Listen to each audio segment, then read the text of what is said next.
Call the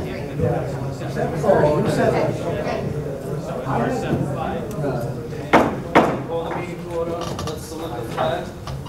I pledge allegiance to the flag of the United States of America and to the republic for which it stands, one nation, under God, indivisible, with liberty and justice for all. Now, if you please read the certification of compliance. The time, date, and location of this meeting was published in the Asbury Park Press and posted on the bulletin board in the office of the Township of Lakewood at least 48 hours in advance. The public has the right to attend this meeting, and reasonable comprehensive minutes of this meeting will be available for public inspection. This meeting meets the criteria of the Open Public Meetings Act. Thank you. Roll call, please. Mr. Grunberger. Mr. Franklin. Here. Mr. Hibberson. Here. Mr. Flansbaum. Here. Mr. Herzl. Here. Mr. Renner. Mr. Folman. Here. Mr. Graffos. Mr. Cotillo. Confirmation of recording status? Yes, the recording is on. Thank you. Swearing on professionals, please. State your name for the record. Do you swear affirm the testimony you give here this evening will be the truth, the whole truth, and nothing but the truth? Number 4, memorialization of resolutions. Now, we put your second vote. SD 2252, minor subdivision. Everyone can vote. We have a motion. We have a second. On the memorialization. Second. All in favor? Aye. Nays? No? Approved. SD 2253, major subdivision. All can vote. Moved and second. All in favor? Aye. Any nays? No? SD 2109, denial of a minor subdivision. All but Mr. Fallman can vote. Move. Second. All in favor? Aye. Any nays? No? SD 1949, extension of a minor subdivision. All but Mr. Fallman can vote. So move. Aye. Second. All in favor? Aye. Any nays? No? And SB 2062, extension of a major site plan. All can vote besides Mr. Fallman. Move. Second. All in favor? Aye. Ally, any changes to the public hearing? Yes, I was recently advised by the applicant's attorney, Mr. Pfeffer, for item number 1, SB 2227 Yerrick. They're requesting to carry to a future meeting date. They are going to be making plan revisions to lessen or eliminate the parking variance. We are looking at potentially August 8th as the next meeting that's available for public hearing, pending receipt of those revised plans by the end of this week so that we have them within 10 days. Do we have to make a motion to advance it today? Mr. Pfeffer, are you providing a new notice or? I'm going to do a new, to cover myself, I'm going to do a new notice anyway. If there was anybody else here, I do believe that there was. Okay. It was here. I am going to renotice it, but I would ask that it be for August 8th. And you could bring back a variance verification? We're going to eliminate the parking variance. There's going to be still 1 or 2 small, very minor variances. I believe 1 for lot coverage, and I believe there's 1 rear yard setback for a couple feet. I don't want to misspeak. Lot coverage, I read the report, it was a little higher. Well, when we remove it, we are reducing it. You reduce it to... Because when we reduce the building size, which is going to make us compliant with the parking, it is also reducing the lot coverage. I don't want to represent that I'm going to be a fully compliant. It won't be, but it is making a better application, Definitely. and we'll have testimony as to why those variances should be granted. Okay, so if anybody is here, will be August 8th? Yeah, I'm going to renotice for it as well. Okay. Any other changes? Yes, we do have a correspondence item towards the end of the agenda under number 6, listed as application SB 2225 for discussions with the applicant and the chairman. We had looked at taking that item first because it was a request not specifically by the applicant but caused by some outside agencies that we wanted to take care of. Right, and number 6 we can table those, right? And yes, I'm sorry, number 6 under public hearing, SD 2266 for Claire Drive, needs to provide new legal notice in the mail, and I believe they indicated that their notice in the paper was sufficient, so they had requested that we announce a carry to the next meeting, which is August 8th, but they will in addition be providing new mailed notices to the property owners within 200 feet. So members of the public, please be advised application SD 2266 for Claire Drive LLC has been tabled to the August 8, 2017 public hearing. This meeting hall 6 p.m. And further notice will be provided via mail. Okay, so we will go to the correspondence, SP 2225. Does Terry, you have anything to say on that first? I'm sorry, which correspondence is that, Chairman? 2225. I believe we had started discussing this at the last meeting. I don't recall if we ran out of time or the board had concerns. We started discussing it at the last meeting, and we waited for neighbors to show up. And then there was a discussion with the neighbors about what they wanted and didn't want, and it didn't get resolved. Okay. So it got resolved by the end of the meeting, but we had already announced and it was late, so we carried it to this meeting. This is a shul on James Street, and Al, is any plans on this? You should have a set of plans possibly at the very bottom of the stack because it's the last item. One second, please.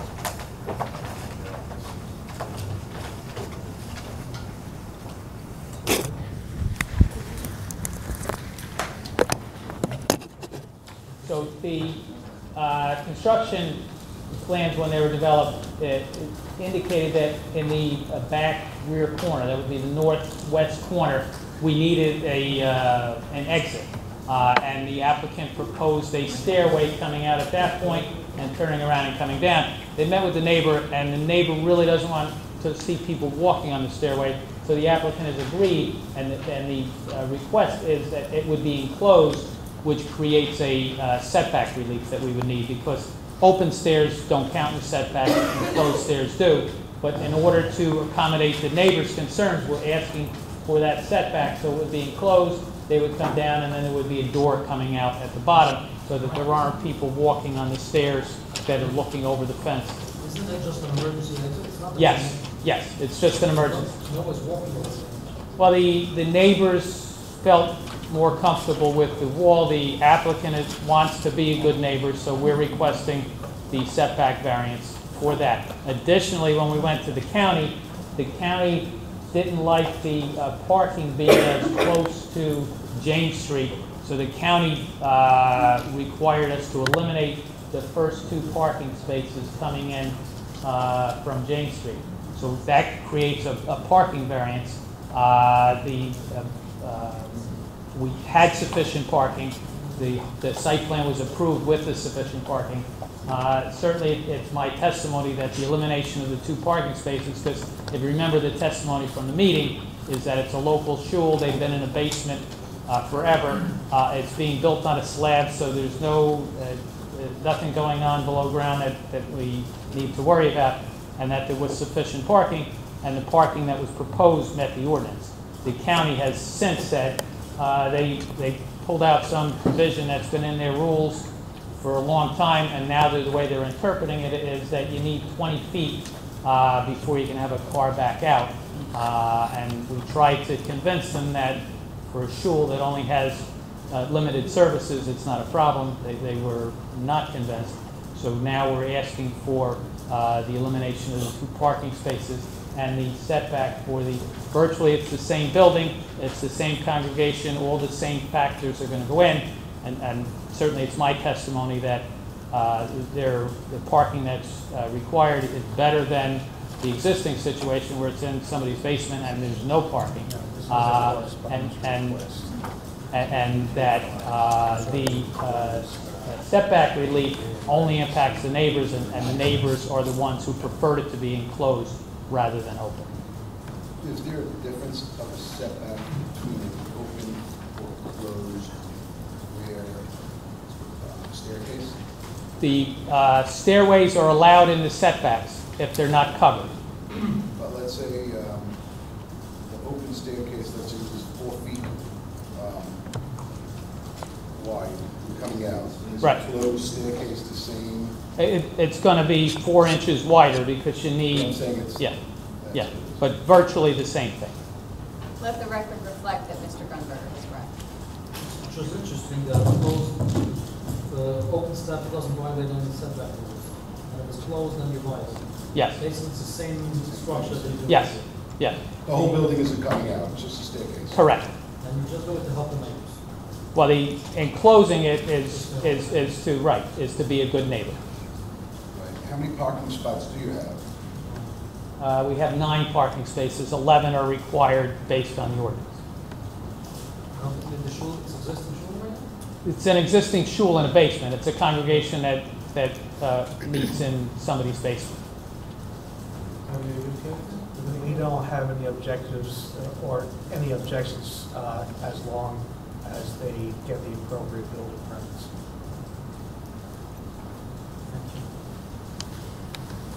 You have to open this up to the public, right? It was noticed to the public, so Are you ready for the public to be heard on this application, please? You state your name for the record. Moshe Zionis. Speak into the mic, speak up. Moshe Zionis, Z-I-N-E-S, 112 Elmhurst. Swear affirm the testimony to give before this board will be the truth, the whole truth, and nothing but the truth. I affirm. Okay, can you just give me 1 minute so I don't forget to do this? Mr. Flannery, I did not place you under oath. I know you're asking for relief.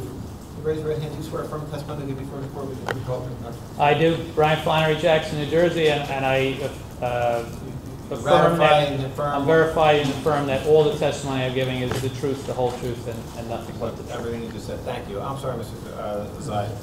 Please proceed. Yeah, thank you. I do want to remind the board that right next door, which is further along James to the right of that picture,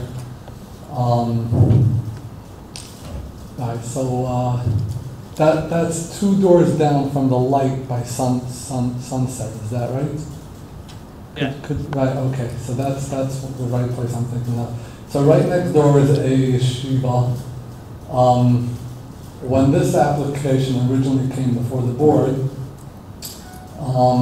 the parking was a big deal, and Mr. Renner mentioned then that when the yeshiva came in, they made all kinds of promises about the parking. They're not going to park on James Street, blah, blah, blah. And now they are parking on James Street. Now, when you allow this shul to come in, and if they take off the 2 parking spots that, it would, and those people potentially instead park on James, because remember, without 10, you don't have a quorum. So if you only have 9 parking spaces, for sure, there's one guy going to be parking on the street. People park on James? Right, so now after they park on James, I would like to propose that because again, the yeshiva is already there next door. They have like 3 parking spots, and one of them is like a handicap spot, and they somehow claim to this board that they're not going to park on the street, blah, blah, blah, and they have 6 cars parked on the street. So, and then if you bring in the shul, it's just going to make it a lot worse. What I would like to propose, I don't know if there's room or anything, but I'd like to propose to Rabbi Notice and to the yeshiva next door, perhaps the 2 of them could buy a lot in back or near them, make a parking lot and let them share it. I really think that the 2 parking spaces really make a big difference. And it really makes it that when the guy is parked at the corner of James before the light, then if someone is making a left turn, you have to wait behind him because you can't go around because that guy is parked on the street. Thank you. I affirm. Do you swear affirm the testimony to give before this board will be the truth, the whole truth, and nothing? I affirm. Brian, is there a basement inside this building? No. Why did you show the plan over here, the tree protection plan, not the site plan? Just one of the plans? Yes. Okay, just easy to see usually when you show the site plan, just saying for the next application or for the next day. It makes it easier to see the sidewalks. Okay.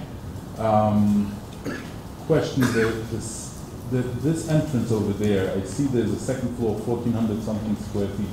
It's the secondary, that's the lady shul, how you call it? And this entrance in the back, the emergency exit, is going to be for the ladies.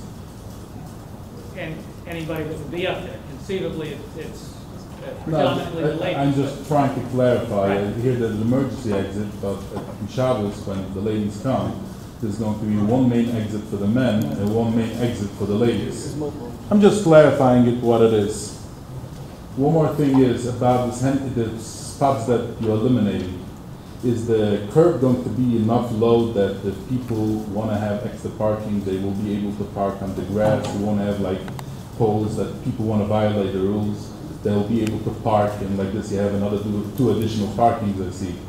Is that going to be the curb low and no poles that people, or you won't put any brushes over there that if the county doesn't want that parking, but obviously you should need it. The question is, if you're able to make it in a way that you should be able to tell the county, thank you very much, but we want to do what we want to do.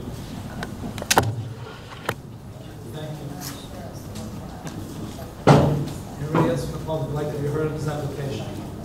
Seeing no one, we'll close. Like last time, was everything We'll close it to the public. like last time, was everything worked out with the neighbor as well? Last time there was an issue with the neighbor and stuff? Yeah, last time there was an issue with the neighbor, that was worked out. The applicant had told me that one of the neighbors was here, but they had worked it out. The applicant didn't expect the neighbor to be testifying because everything was worked out.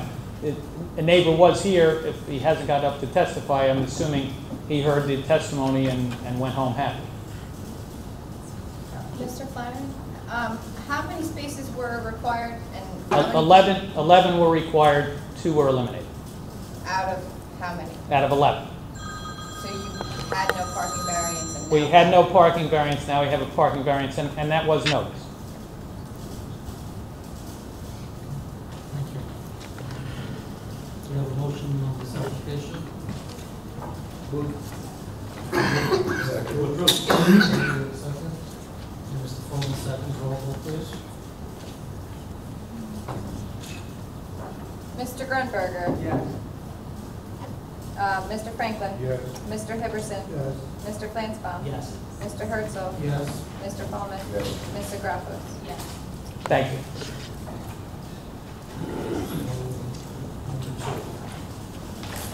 Item number 2 under public hearing is SP 2238AA for Shea Rosenfeld. It's a change of use site plan exemption. They had approvals for temporary trailers, which they'd like to use permanently for the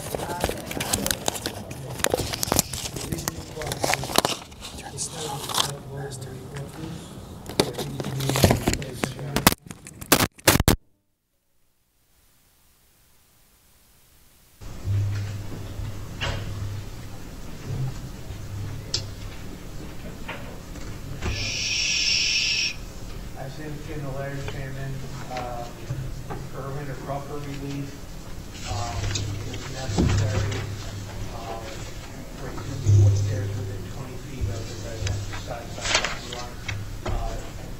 Several design waivers, including curbing and sidewalk along the property frontage, lighting and landscaping. Mr. Penza? Good evening, Mr. Chairman. Abraham Penzer, appearing on behalf of the applicant. Without further ado, I'd like to swear in my colleague, Mr. Flannery. Please swear and affirm. Raise your right hand. Swear and affirm testimony that you report. I do. Brian Flannery, Jackson, New Jersey, licensed professional engineer and professional planner. I have 3 exhibits here. 8-1 is a tax map just showing where the property is. I'm assuming all the board members are familiar with the location. It's on Hope Chapel Road near Van Buren. It's been there for many years. 8-2 is the map that was submitted, and 8-3 is a rendering of what the applicant's proposing. It was originally done as a temporary structure. It's worked well for the congregation for 5 years. They'd like to put a nice front on the temporary trailer. The trailer is on a permanent foundation. Everything would become permanent, and we continue the use of the property the way it's been used for many years. The applicant wants to be a good neighbor and have it look like a permanent building rather than it's looked temporary for the past number of years. The site is fully developed. There's 6 parking spaces, and they've been congregating there for many years. Looking at Terry's report, he indicates, what we're doing, that it's conforming in the zone. There's no construction proposed except for the upgrade to the facade.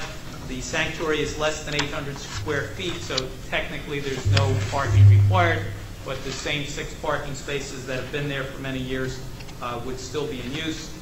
Terry's report asked if there's any other ancillary uses, and the answer is no, and there's none proposed. It's been just the shul for more than 5 years now. He questions the parking, which I've indicated is 6, which again works, and obviously notices went out to the neighbors. If the neighbors didn't feel that it worked, that they wouldn't come here and tell you that.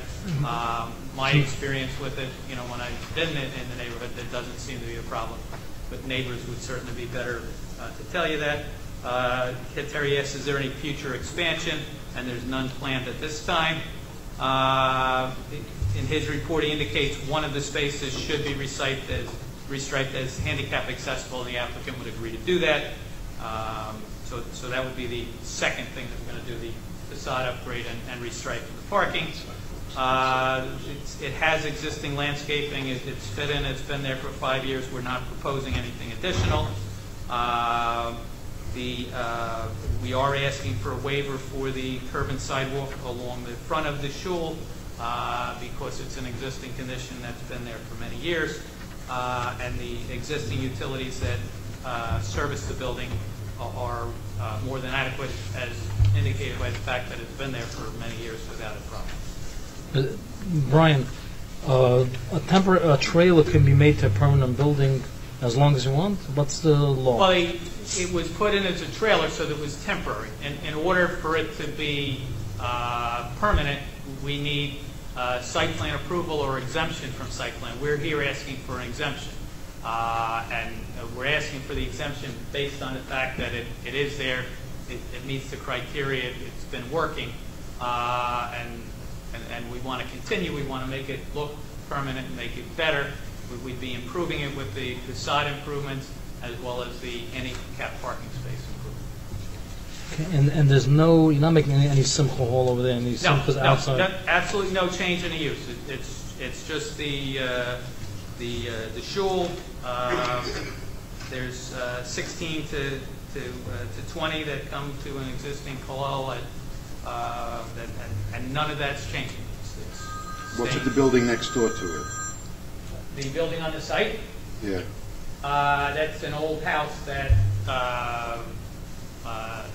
there's no residence, there's nobody living in it. So it's going to be torn down? The intent would be to leave it there and use it in its current situation. It's two properties, two structures on one property. Well, the 2 structures on one property, both used by the congregation. The rabbi's here, and he can tell you occasionally they go in that other building for some reasons. That's what they've been doing for over 5 years, and they want to continue doing that. If we knock the building down, that causes some disturbance to the area, and it also limits, although there's no plans at this point, maybe 10, 20 years down the road, maybe there's some plans, and that would limit any uses to the property. So clearly, it's the intent of the applicant just to continue the use of both buildings together as a shul. So there'll be no residence. The resolution could certainly stipulate that there's no residential use of it, there's no school use of it, there's no simcha hall, there's nothing other than the shul that's there now and continuing that use. If there's if they're not using that secondary building, probably should knock it down and make adequate parking. Well, the parking complies with the ordinance. The ordinance doesn't... Not for 2 buildings. Well, the parking is stipulated based on the size of the sanctuary. The sanctuary is less than 800 square feet. Knocking the building down is just an added expense, a burden on the congregation. And you'll have to come back with a site plan. Regardless, they have to come back. Like a rhetorical question, maybe Mr. Boat can help me with this. If there's an exemption to convert something into a house of worship and to allow a house of worship, wouldn't that just be for that building?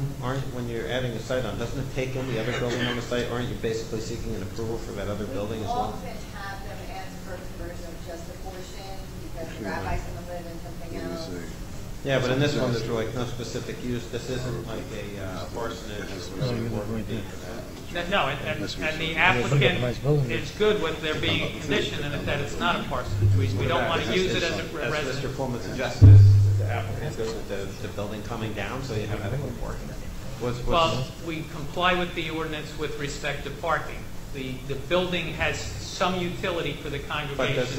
is there parking demand for that building? Because what you No, have. there's no parking demand for that building. Why not? It's a building that's on site. It's got to have some kind of parking. Well, It's a commercial building. One at a time, please. Well, it's not a commercial building because it's not rented out for anything. It's not used for anything. The congregants But if you come. came in with a blank slate application and you said, we have a building of so many square feet on the site, you'd have to have, that would create a parking demand, it would create setback demand. Well, it would certainly create setback demands. It doesn't create parking demands because the parking demand for a shul is based on the area of the sanctuary. I So if agree. these two buildings were touching, They're not. so that it's one building, you can have all the rooms you want in there for offices, for any other function of the congregation. And again, we're talking about a congregation where there's 16 to 20 guys that come and pray. Do we have a picture of that up there, Alan, what the building looks like? What building would you The like? house on the left, the white roof on the left under the word Rosenfeld. White roof building. And where's the trailers right now? Well, The trailers are the black roof. it's a small house that was originally used for the congregation, and then when the congregation grew to the size it is now, they said, we're going to look at doing a site plan, and they put a temporary trailer. After 5 years of praying in that trailer, they said, this is all we really need.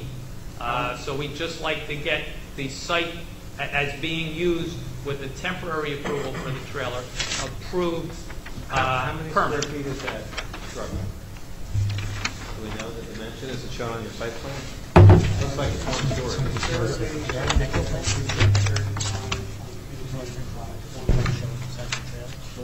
So these are the trailers. Approximately 1,000 square feet. This is the front. There you go. Mr. Chairman? Yes, Mr. Hevesy, please. Yes, please.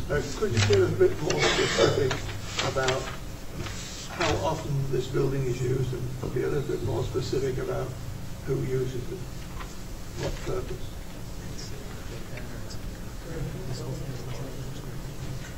No, just the men. They come together.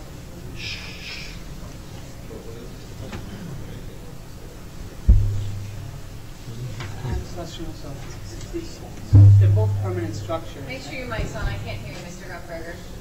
They're both permanent structures on the site. Is there an issue with lot coverage? 26, Because they're 27. both permanent now? I would ask Mr. Gutberger. It says it as 800. The building coverage hasn't been calculated, but you can see the size of the Sure, lot. yeah, It's a yeah. 1.35 acre lot with two small buildings on it. There's no building coverage issue. It may, we're allowed 20%, it's well less than that. And I have another question. If things were working well and you're not making any changes, why are you making this permanent? Why don't you just leave it temporary and continue using it? What are you gaining by doing this? They don't, you can't get a permit.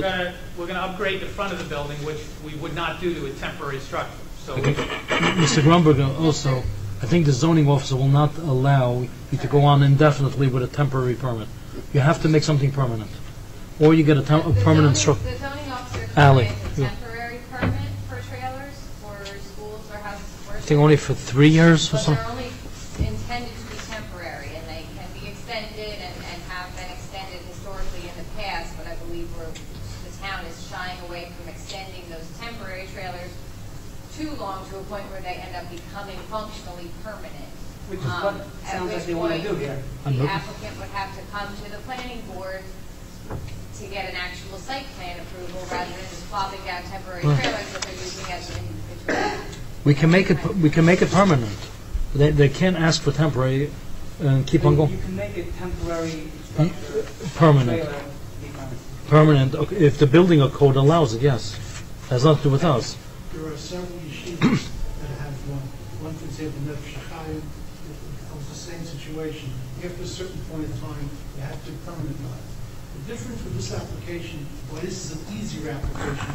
Normally, when we come before you, we don't know what the uses will look like. Here, we have 5 years or more that we have the same uses. It's not increased. It's the same amount of use, so we know what it is. So now we're just doing one thing. So that's why we're asking tonight is to make it permanent and to make it look nice in the front instead of leaving it as it is. I'd still like an answer to my question. It's used as a shul and a kollel 7 days a week, and it's used over here. And sometimes the other building over there, some of the people there go in and make a chabura, which means a small amount of the people that are there have discussions in a lecture hall. That's why the other building we want to keep. It's like classrooms. Like classrooms, Like technically. classrooms, yes.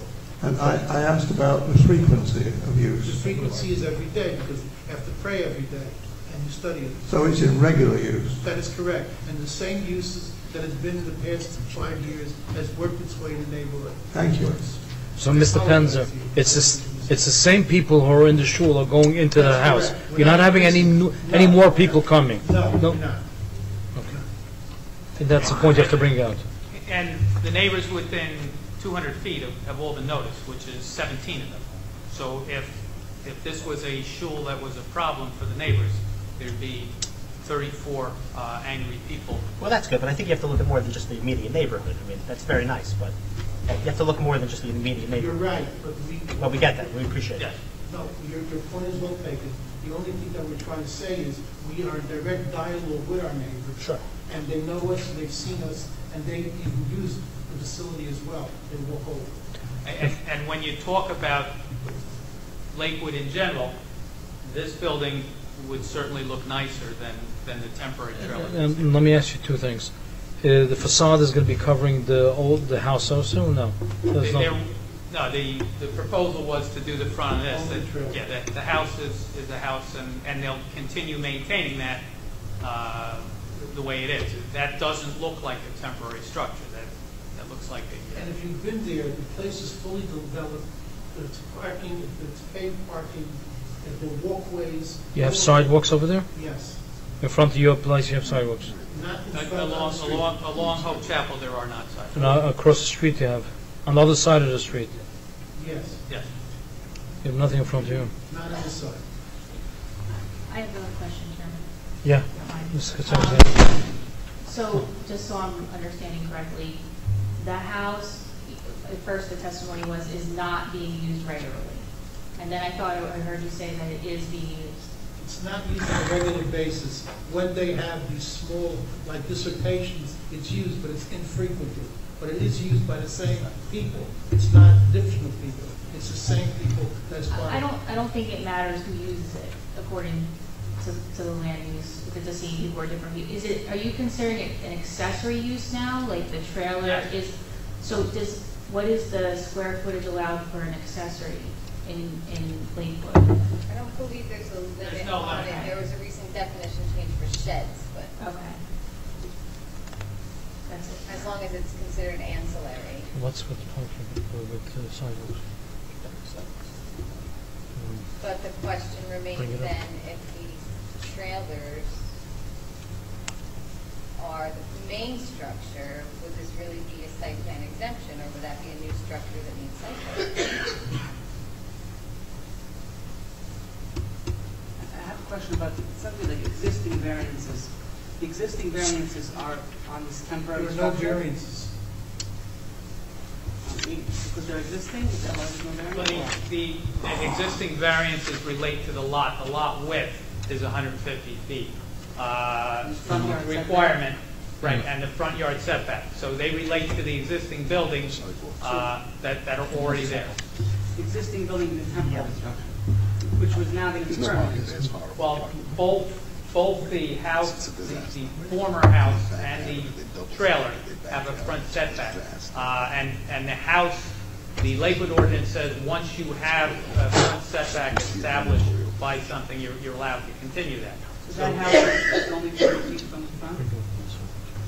That that existing house is only 30 feet, 31 feet.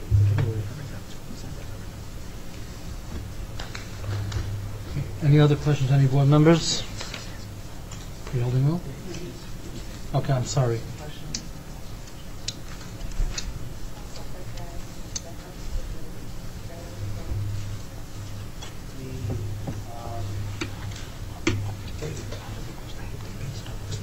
Looks like your front yard setback is actually scaled on a survey at 30 feet.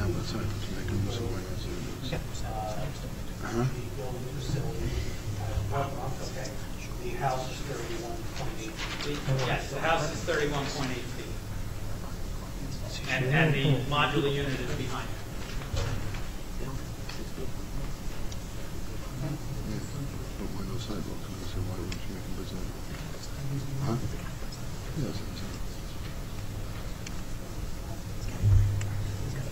Well, in an R40 zone, you require a 50-foot front setback. So the house that's been there for a very long time was built at 31.8 feet, which established a front yard according to the Lakewood Ordinance that the property was then entitled to. There's another provision in the Lakewood Ordinance that says the front setback is the average of the buildings on the street, and you can see on Google Earth, buildings on the street are not set back 50 feet. So I didn't do any of those calculations because I didn't think it was needed for this. It's based on the fact that there was this dwelling that's been there for a very long time that established a 31.8 foot front setback, and the modular unit that's there is set back a few inches further back than that. It's roughly the same, but a little further back. Okay. Any other questions, any board members? Okay. We'll open that to the public. Anybody from the public would like to be heard on this application, please come forward.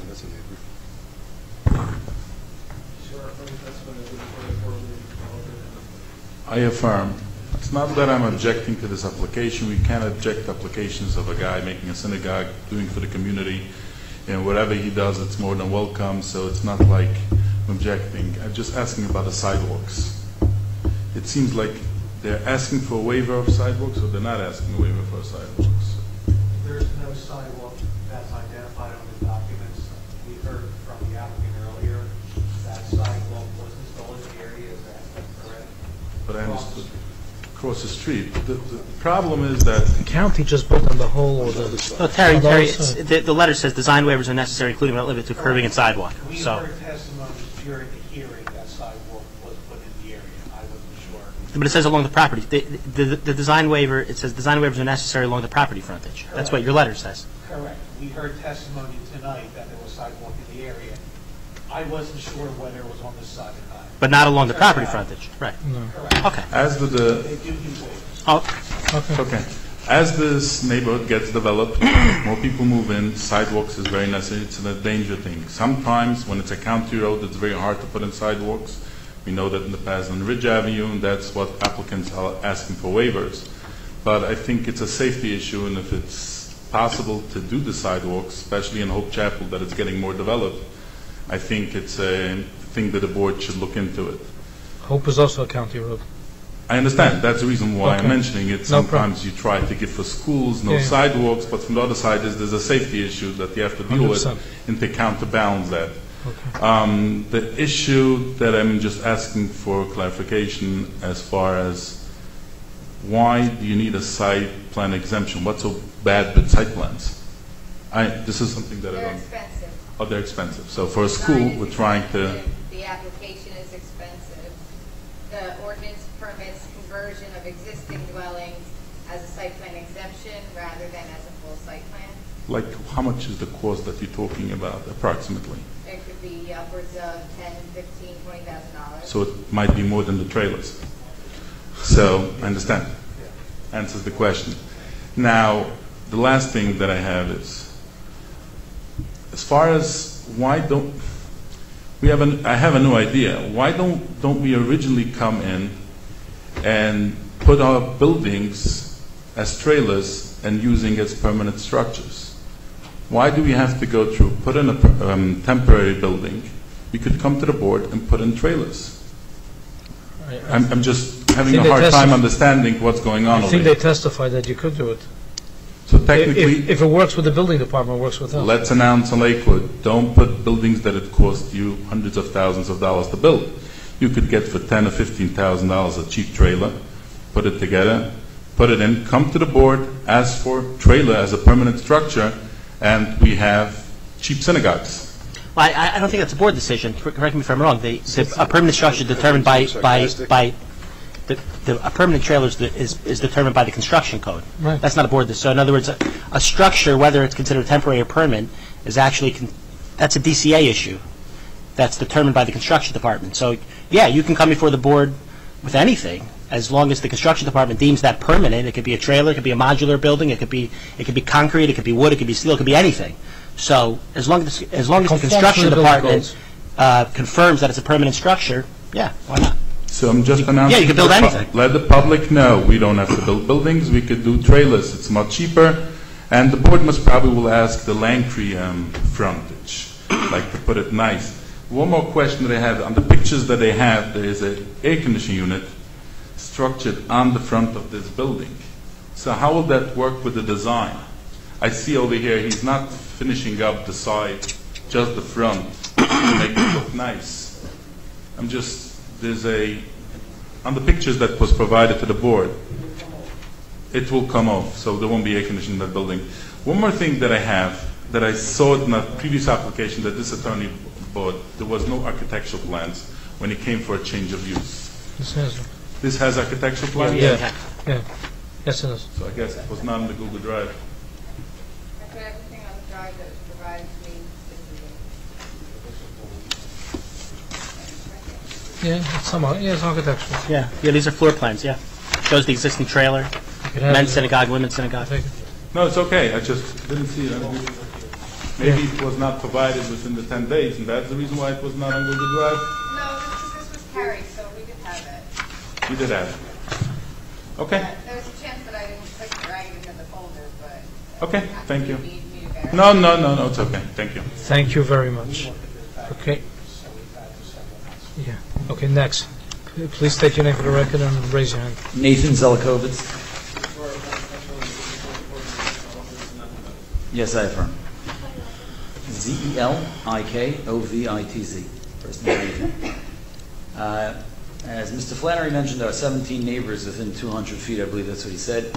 The picture that was previously on the screen over there, bottom of the picture was right there, the house with the pool, the house right below it, and the other house there, and the wooded lot. Those are all mine. So I am close to 25% of the neighbors in the 200 feet distance. And I'd like to be very clear that we're very, very supportive. Myself personally and the folks in the neighborhood who I've spoken with are very supportive of this plan. The congregation has been there for a good number of years.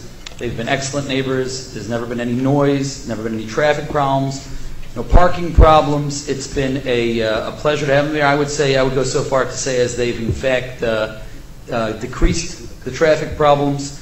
There are a good number of folks who walk there every morning for services, and thus it does diminish a lot of vehicular traffic every morning when there's a lot of school buses about and people are going to services and they're able to just walk across the street.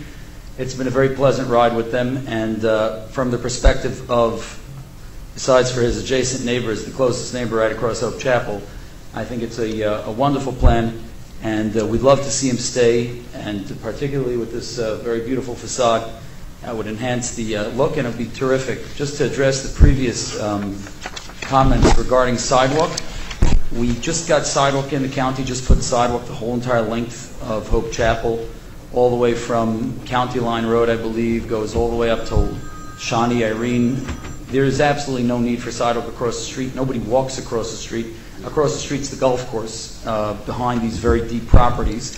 So there's like anyone who's going anywhere over there is going on my side of Hope Chapel, and there are sidewalks there. There's no safety issue whatsoever. Up until those sidewalks were put in, there was indeed very serious safety issues. It's a 50-mile-per-hour road. It's a very narrow road, and people were walking on the shoulders or actually in the road up until they put in that sidewalk. That sidewalk has changed things drastically. There's really nobody walks on the other side of the street, so the previous commenter could take a walk by on any Shabbos and see that it's a non-issue whatsoever. And I certainly encourage the board to vote in the affirmative for this plan, and they do have the backing of the neighbors that I've spoken with and myself. Thank you. Thank you very much. Anybody else from the public would like to be heard on this application? Seeing no one, we'll close it to the public. On the sidewalks, I just know that we've had a very strong direction in there in the council to have sidewalks. I know. That's what I feel from the board too. Well, the township is looking at a sidewalk project on the other side of the street, and they have a couple of the neighbors They finished it further already. north of us that are fighting them on it because they don't want sidewalks there. So the township would actually put the sidewalks in if it wasn't for those neighbors fighting it, and they're fighting it saying, we don't want to lose our property to sidewalks, and have people walking there that don't need to walk there. They cross at Miller Road, and they have sidewalk all the way up and all the way down. Township's not planning any sidewalks, they're done. It was supposed to be on that side, they swapped it to the other side because there was septics and stuff like that in the right-of-ways over there, so. Right, and that's what I'm saying, is I'm saying in both directions it's developed, and in those directions, nobody else is putting the sidewalks. So if this Well, happens. those directions, they're gonna be sold those houses as well. And when those people develop their properties, they're gonna have to put sidewalks there as well. Well, obviously, it's a board decision. The applicant is respectfully requesting a waiver. If the board doesn't grant the waiver, then he has to put in sidewalks. The township's been really tough about it, you know, making sure that there's curbs and sidewalks everywhere. Yep. Especially, I think if you have kids over there, you should have sidewalks. They shouldn't be walking on the street over there. That's If you have a synagogue, you have kids over there. I think it's a safety issue. I mean, you have the playground with the playground and volleyball court, apparently, in the shul. You have a playground and volleyball area in the shul, yeah. That was built 10 years ago. I wish I had a volleyball court in my shul. I don't have a volleyball. And you should be praying. It's a long walk for you, though, Justin. But if you ever walk over there, I'm sure you can play volleyball. Bring your own ball. Right. Okay, thank you. Okay. Do we? Yes, Ali. Mr. Klein, and just for anyone else who's interested, the Google Drive link does have the architectural plans on there. That's modified July 18th, so they were up there. Maybe you just didn't see them. Okay. We have a motion on this application. I would suggest we include the requirement for sidewalk. Whatever you make a motion. So moved. Okay, so Mr. Hibberson would like to move this application with putting in sidewalks. Curbs and sidewalks, right? Curbs and sidewalks. Do we have a second? Okay, I'll second. Okay. Mr. Flansbaum seconds. Roll call, please. Mr. Grosberger. Yes. Mr. Franklin. Yes. Mr. Hipperson. Yes. Mr. Flansbrough. Yes. Mr. Herzl. Yes. Mr. Coleman. Yes. Mr. Brown. You're welcome. Next application is SB 2172 for Center 101 LLC. No, that was tabled. No, oh, that wasn't tabled. I'm sorry. I'm sorry. You're right. Number one was tabled. Right. This was a previous denial by the board of a, what I understand is fully supporting application. There was a recent order by Judge Ford remanding it back to the planning board for an approval. I believe the order says for a public hearing as well, which has been noticed that way, as well as a resolution of approval to be passed. Okay, Mr. Jackson, I have a question to you first. I know we voted and we denied it because of parking issues. Right. I know Judge Ford is talking about the parking issue. Is the application finished, or is there any other issues we can bring up? There are no issues. I know that Brian, you got to shut your phone already. this application, and I figured out language that a motion could possibly be made that could satisfy the board's concerns about not wanting to be responsible for this. The board was concerned about the parking in the area. This is, I would recommend that somebody make a motion for the board attorney to draft a resolution obeying what the court's order obeying the court's order in the above matter. So I will do a resolution adopting that the court ordered that this matter be approved. So moved. Okay, I'm just at the appropriate one time. second, I'm not ready I yet. got a question when, And I would ask for public comment since it's been noticed, but I don't know if anyone. Good common sense rules sometimes, too. You can't come in and put 360 cars in that part of the downtown. You totally destroy the downtown. You can't let that happen. The judge may have said that because it's legal, but common sense has to rule here somewhere. I will have that reflected in the resolution if the board is opposed to this. If they think it's bad planning, if you want me to put that in there. But I think we're opposed to you it. have to obey the court's order. how about, Mr. Grumberger, one at a time, I please. chose that language, Mr. Franklin, so that nobody would be making a motion to approve the application, nobody be voting on approving the application. The vote in the motion would be to obey the court order. what's the zone over there? A B2. The B2? Wasn't there a question with the map as far as the B2 zone, the same thing? No, that's what Hirschquist Is this said. Hirschquist same, is it No. the same issue? It's not, Mr., it's the old map, 2007, is messed up in the area of Herskowitz, it's not messed up in this area. As far as that goes? Okay, Mr. Grumberger. I just want, can we see the court's order? Like, what is the order? Yeah, you see, it was, in the It was packet. in the documents that I shared, but I do have it up.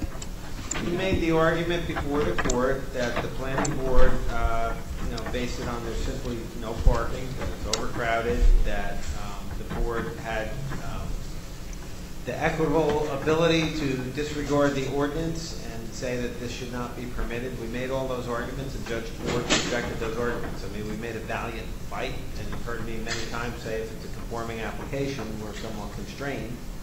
And this is one of those circumstances where the board tried to come up with an approach to deny it, and the court said, no, you have to approve it. And the way the process works is there's a remand back to the board to enter the order.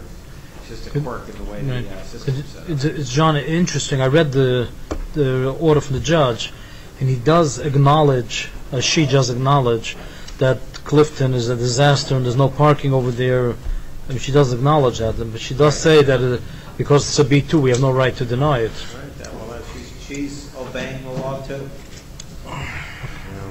You're not allowed to just. You've heard me say the term arbitrary and capricious. You're not allowed to just make up reasons. The planning board has to follow what the regulations are, and unfortunately, or not unfortunately, in this case, the regulations require an approval, even though the board is universally opposed to that. But we can't disregard the court order. Isn't good planning saying that we have enough parking and that the traffic is safe and everything is safe? Is this considered good planning? Then we have nowhere to park? I think it's good planning when you obey the judge's order. I understand. And there's no way we could turn it down again, you're saying? I'm saying that would be disobeying the court's order. We are a creature of statute. We're required to follow what the rules are. It's like, these are the rules. It's an exercise in logic. There's no exercise in logic. I mean, an if-then logic. If the ordinance says this, then you have to do this consequence.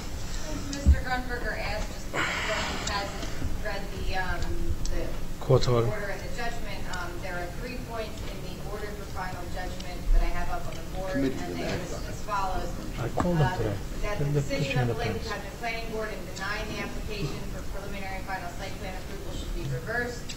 2, that this matter is remanded to the Lakewood Chapter Planning Board for a rehearing and for the adoption of a resolution of approval with conditions acceptable to the board. 3, that a copy of this order shall be provided to the parties by the board. So, okay. What about the traffic? Why is the traffic something that we can take into The account? conditions would be that there's enough parking. No, I'm kidding. But, I don't know what any conditions were on this. I mean, sometimes there's conditions about drainage. I don't know if we made any conditions. We didn't consider it because we had a parking issue. We didn't consider it. If I can at this time, Mr. Chairman. Yes, Adam, yeah, please. Adam Pfeffer, attorney on behalf of the applicant. As I was the attorney who handled the application, as indicated, it was and still is a fully conforming application. At the time of the hearing, we did put on the record, we were putting through our testimony, and Mr. McFarland, Graham McFarland is here, and I can swear him in again, but our position was at the time that we had reviewed Terry's review letter of I'll pull it out if you want the exact date, whatever date, Terry's review letter is, and we would agree To everything all under- the conditions, anything that he requested. So I believe when the judge talks about the resolution of approval with conditions acceptable to the board, usually, and I believe John, I agree. Have to comply with All the conditions, I think those are the conditions they are talking about, and we still have no objection to Terry's review letter, and we agree to comply with it. So again, if you like, again, to swear in Mr. McFarland, the testimony is the same. I believe the order is very clear, what it is and what has to be done. And if you have any further questions regarding the actual appeal, I have Mr. Weiss here who handled the appeal in front of Judge Ford.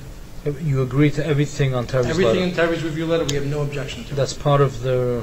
Yeah, we agreed to that originally, and we still agree to it. The conditions there, my recollection is that they were somewhat technical and revised plans. That's correct. There wasn't any condition, like, for example, the third floor can only be 12 feet high, not 14 feet high. There was nothing like that. It was just basically... They were technical, I agree. Technical. Chairman, I have another technical issue, if I may. Mr. Klein had spoken to me earlier today about one of the application pieces of paperwork that's in our file. We have become much more, or I've become much more careful in scrutinizing those forms that are submitted, but this is an older application, and there is a certificate of ownership of applicant in the file, which is intended to list the owners of the applicant, who is an LLC. And the form that was filed with us does not list that. It just lists the name of the LLC itself rather than the individual owners. I had spoken with Mr. Pfeffer. I believe he was prepared to address that before the board as necessary tonight. Mr. Jackson, what do you say? We start with you.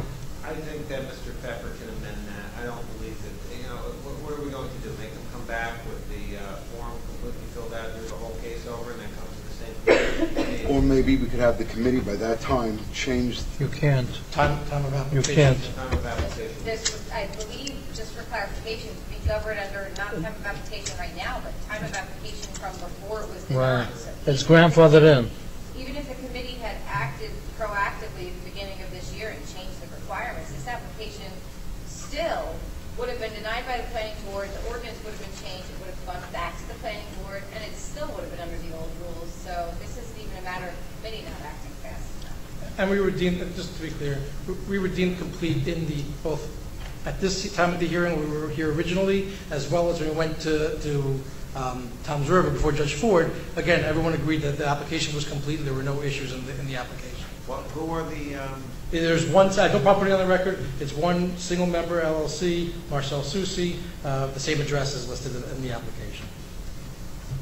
What was on the application? It just listed the LLC again. It was obviously, typo. There was no, I agree with your original statement of saying, what's the difference? That's not the issue at hand. And the difference is it could have been deemed not complete. The rules are still the same today, aren't they? Yeah. Just to be clear regarding the ordinance, the township did, my understanding, provide a new ordinance restricting the parking, and before it went for even a first reading, it was pulled from the township committee. So as of today, if I came and submitted the same exact application, nothing is different. There is no new ordinance. There's no new ordinance proposed this time. Okay, thank you. You guys are planning to build a 5-story building there? I'm just the attorney who's handling the application. The application stands on itself. I understand. I have an issue that you can't fill up a building with so many tenants without parking over there. I don't know how it's going to work. The downtown is a parking lot as it is right now. We're trying to put buildings like we have in Manhattan, big apartment buildings, big buildings, without giving the parking. Manhattan, every building under the basement, you have a parking lot, parking garage. We have no parking garages in Lakewood. And you're not the only application for a big building. It's tough. I think the township committee has to address it, not us, but they have to build parking garages or something. Okay, so... What about traffic concerns? Is that not something that is going to cause a lot of traffic? Is that a reason? Why can't that be something that we take into account? I made all those arguments in front of the court, and what the judge said, what the reasoning was that there's development criteria, the applicant met the criteria. Under the municipal land use law, if you meet our scrutiny here is whether they meet the criteria that's established by the mayor and council or by the governing body. This wasn't the intent of the governing body. Yeah. The regulations, they meet the regulations. And Okay. if you say no, what are you basing it on? You're going I don't outside believe with this the was the rules. intent of the governing body. Okay, so I you have a could, right to assume that. so you could say no. You could say no. There's also assumption that the ordinance is there. I believe it was there since the 70s. I think we Right, have and to no look. one, and no one since the 70s came I to think the we have to look, notification. yeah. Mr. Grunberger, I understand what you're saying, and you know, it's amazing, we can't win. Do something. We allow development, and then the papers say, oh, the planning board lets the judge said anything, we have to anybody reverse do it. anything. Then you It's say contempt no, of and then the court reverses it. So it's like, we can't win. I understand your frustration, and I agree with you. I think this is, my personal opinion here has no place. I agree, it's an absurd application. It doesn't make any sense. But I'm trying to get the board to follow the law. I don't want to be in a contempt circumstance. I don't want to have, on top of everything else, the Lakewood Planning Board just ignore the court order. I think that's bad. Okay. So I think that's what we have to do. I mean, you can hold your nose, and I've tried to come up with language. 1 second, I want to open And I don't think Judge Ford, you know, disrespects this. As I think comes out in the opinion, I think she thinks this is, you know, a problem too. That's, I shouldn't guess. She acknowledges the problem. She acknowledges the problem, but she's also applying the law like I think we should her- open to the her public first. responsibility is. So, unless you want me to appeal that order, which No. I don't see really a basis to You're do going it. to put a lot of people out of business in that area. Once you park their cars there, the small businesses that get the people to come in for 10, 15 minutes and do their business and leave, they won't be able to park there. So you'll end up putting all these other people out of business just to put this one building in, and they're not going to have enough parking. So you're not going to be able to really serve the people in the new building because you don't have the parking for them. It sounds to me, it sounds to me, You know, Mr. when we put that ordinance One in, at a I time. think it was back in the early 80s, it was to put the Esther Gerber senior citizen housing up on the top of the Clifton Avenue hill. Lenore Levovitz. So we, Lenore Levovitz. okay, whatever the name of it was. And we passed that ordinance at the time, there was a lot of fighting, and we were going to repeal it. They couldn't get a mortgage for that building without it being a permanent ordinance. And that's why the ordinance was done. And then committees changed, and they never took the ordinance back out a few years later like they were supposed to. And Now they still don't want to. Mr. Chairman, it sounds to me, One second, let me just finish. Okay, Mr. Herberson. it sounds to me, with the legal advice that we've been given by Mr. Johnson, that we have no alternative but to grant the request. The remedy, it sounds to me, does not lie with this committee, it lies with the township committee. Right. Say, Mr. Franklin, it may push, if we approve it, it may push the township committee to build a parking garage or provide more parking downtown. well, it will. It'll give you a lot of parking because if these stores go out of business downtown, Right. they're going to be empty. You'll tear them down, you can build parking. But with respect, the remedy doesn't lie with us, it lies with the township. And like I said, it's something you could appeal, but I think that's throwing money away. I can't Yeah. really make a... We made the argument in front of Judge Ford. I thought we were being within the bounds of being ethical. I think we were, you know, I don't want to say creative in what our arguments were. We made the best arguments we could, and the judge rejected them. As I think we anticipated.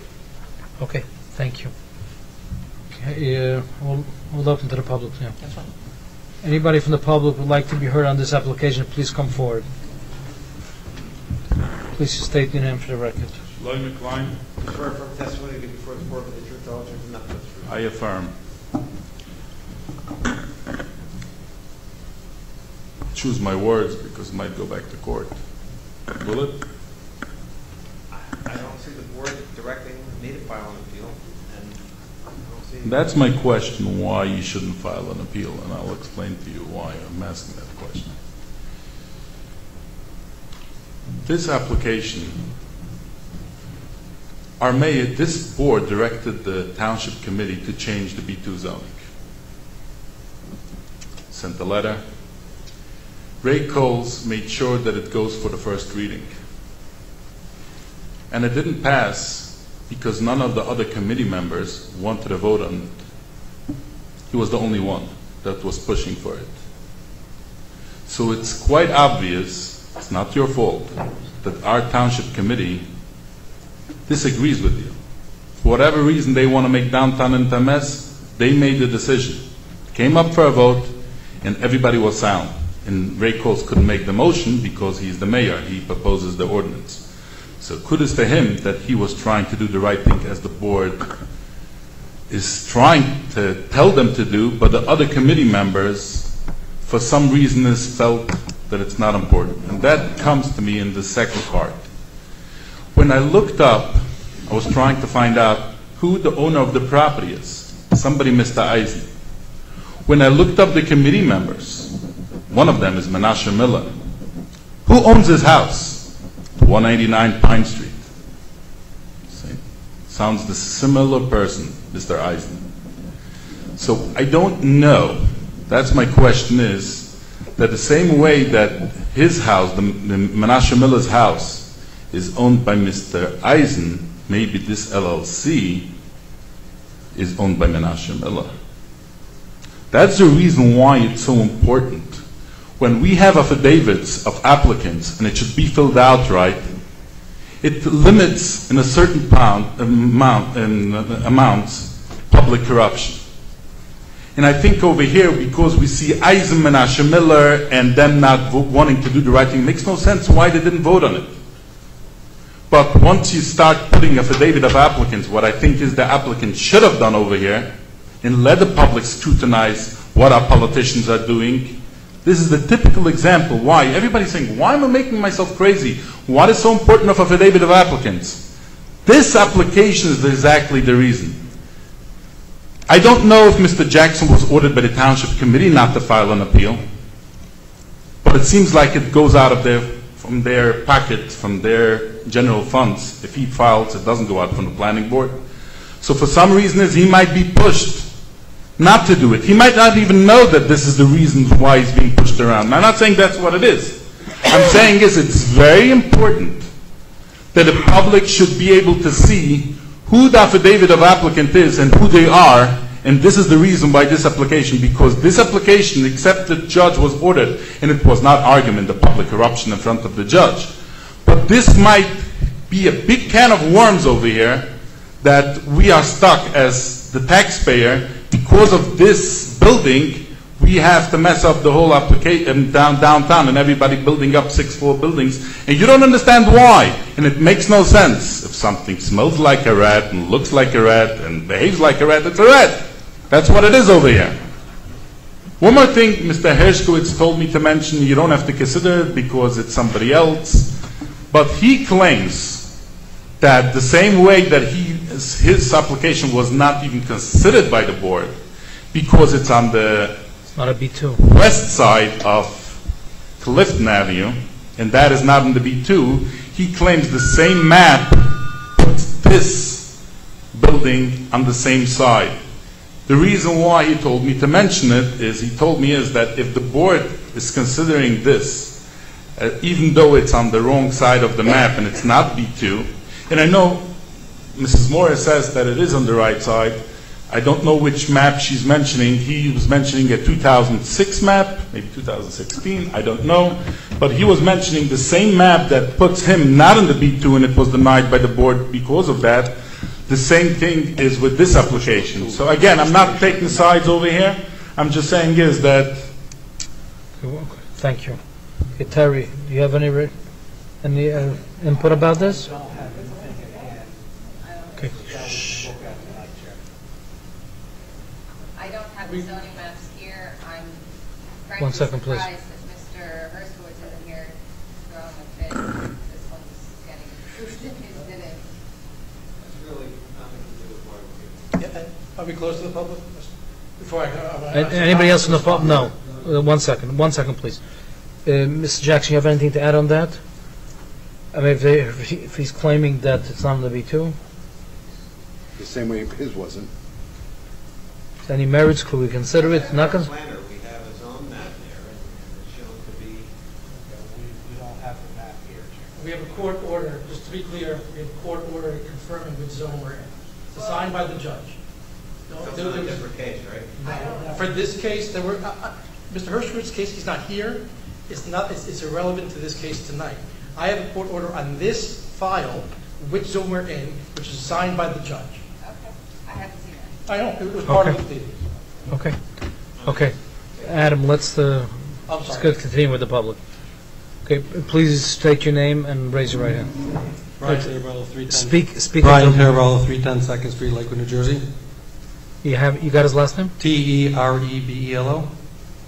I've been. 1 second, you have to be affirmed. Yeah. Okay. Yes, I affirm. I've been Please before, proceed. I'm sorry, go ahead. Please proceed. I've been before the board a few times. Again, the same issue on various other projects that have been approved in the neighborhood. I'm right around the block from this projected project. There's behind me, I don't know how it got passed, but they didn't ask for any public approval, but there seems to be that there's going to be opening a probably 10,000 or 50,000 square foot party hall or something that's going to be open over the weekends. It didn't come for any approvals. No one knew about it. There were other applications that obviously they weren't in the B2 zone. It seems that this one is in the B2 zone. In general, I don't have any problems with anything being in the B2 zone and building. You can build 10 stories, but the problem is someone failed the job somewhere because we need parking. Everything that comes, there is no parking. The project that they have a court order is basically going to fill up the whole Fleet Bank lot. If I think that's what it was when the township purchased the property, the Fleet Bank or something. It's a whole lot full of cars. That just for that one building. Where's everyone going to park? As Mr. Franklin said, all the small businesses. You have people leaving town. Businesses are coming and going. A lot of them are sort of transitional, and they're not necessarily the types of businesses you want in town. Permanent, places of business. And it seems like it's something that's not being resolved at all. And I've been coming here already for a few months and discussing, every time one of these applications comes up, that you need to address the issue because the whole town is just going to be destroyed. There's no parking. There's no place to go home once the school gets out from 2 o'clock till 3:30. It's a parking lot. I mean, most of the board members, I'm sure, have been around town when there's a lot of traffic. And what are we going to do about the parking? So, in essence, if you would like to do it, it's fine, but someone somewhere is failed the community till now, and in the future, it's just going to get worse and worse and worse, because every single person that's along there, I put an addition onto my building, it's about 7,000 square feet, but now you're telling me, okay, fine, you know what, at this point, there's no ordinance in effect. I can go for 6 stories. I'll go in for 24,000. I might as well go in for planning now. I'll go put in an application now, and the heck with everyone else, and I'll worry about it when it comes around to it. Okay, thank you. Okay. But just to answer you, yes. It's not the planning board. No. Yeah, that has to do with the township committee about providing more parking in the downtown. No, I know. I'm not saying this. I wasn't saying it was necessarily the planning board was the ones that were failing, but someone in the system. I think you should address the township committee. But they just passed an order. They just refused the whole. I just read online. They turned down the whole commission. They turned down the whole situation of saying that there should be any type of change in the ordinance. Two observations. First of all, Mr. Jackson, please. The vision of whether thank you for your time. Thank you very much. Of whether 5-story buildings should be allowed there. I mean, that's really the character of areas change. The market forces might respond to that and create parking. I mean, just if there isn't it'll change. Presumably, if there's a demand for parking and it's lucrative, people put in parking lots. I mean, I don't want to give a speech on economics or on the invisible hand of the marketplace, but I mean, maybe that's what the governing body has in mind. I do want to make a comment though about the B2 zone, and Mr. Vogt, if you could. I didn't close it to the public yet. What? Should I close it first? You want to close it to the public? Go ahead. Close it. Anybody else in the public would like to be heard in this application? Seeing no one, we'll close it to the public. Okay, sorry. Mr. Jackson, please. The B2 zone, there was a stipulation based on the case, the review letters, the site map. Everything that we had indicated that this was, in fact, the B2 zone. So we stipulated that. If that's a mistake, or if the board wants to look back on that, that would turn this whole thing on its head. I'm looking at the zoning map now, and I don't believe it's a mistake. So this on the screen is, I'm sorry to cut you off, Mr. Jackson. No, that's exactly what I wanted to know. This on the screen is the official zone map of the township, which is the 2006 Virtual map, last revised through 2007. There have been zone changes since then, however, they have been not put into map form, so this is the current map that is relied upon. And could you show me where? Yeah, we're looking at Clifton Avenue right here. Okay. B2 on the east side and ROP on the west side. Now, it is my belief, based off the previous maps, that, and in accordance with tax records and Mr. Herskowitz's belief of his property zoning, this line is not supposed, between the two zones, is not supposed to run along Clifton. This line is actually here. And these properties fronting along Clifton should be shown as in the B2. Now, this Mr. Herskowitz's property is up here somewhere. So when we found this conflict, we said, well, we think it's B2. We kind of know it's B2, but technically the map shows it as ROP. We can't really touch this right now. And where's this application? The subject property of this application is this square right here. Which is definitely in the B2. Which is in the B2, according to this map. So I Okay. believe that this property is not adversely affected by Bertzel's zone map mistake in the same way that Mr. Herskowitz is another property. I remember having a whole big issue, and we might have even been to court on that, about where the line actually was. I think this one is okay. But this one, either way, no matter whether you go by the ordinances, whether you go, because that would be a mistake, and we could. So you feel comfortable we can rely on this map that it's a B2? The board is comfortable. It looks, Yeah. every indication. B2, this map, which we know is slightly wrong, says it's B2, and the previous maps before it say that it's B2. This one is B2. It's only a few other properties along Clifton that the Bertzel map. So I was unaware of any discrepancy whether this was B2, and it appears that is accurate. How do we get to fix the map?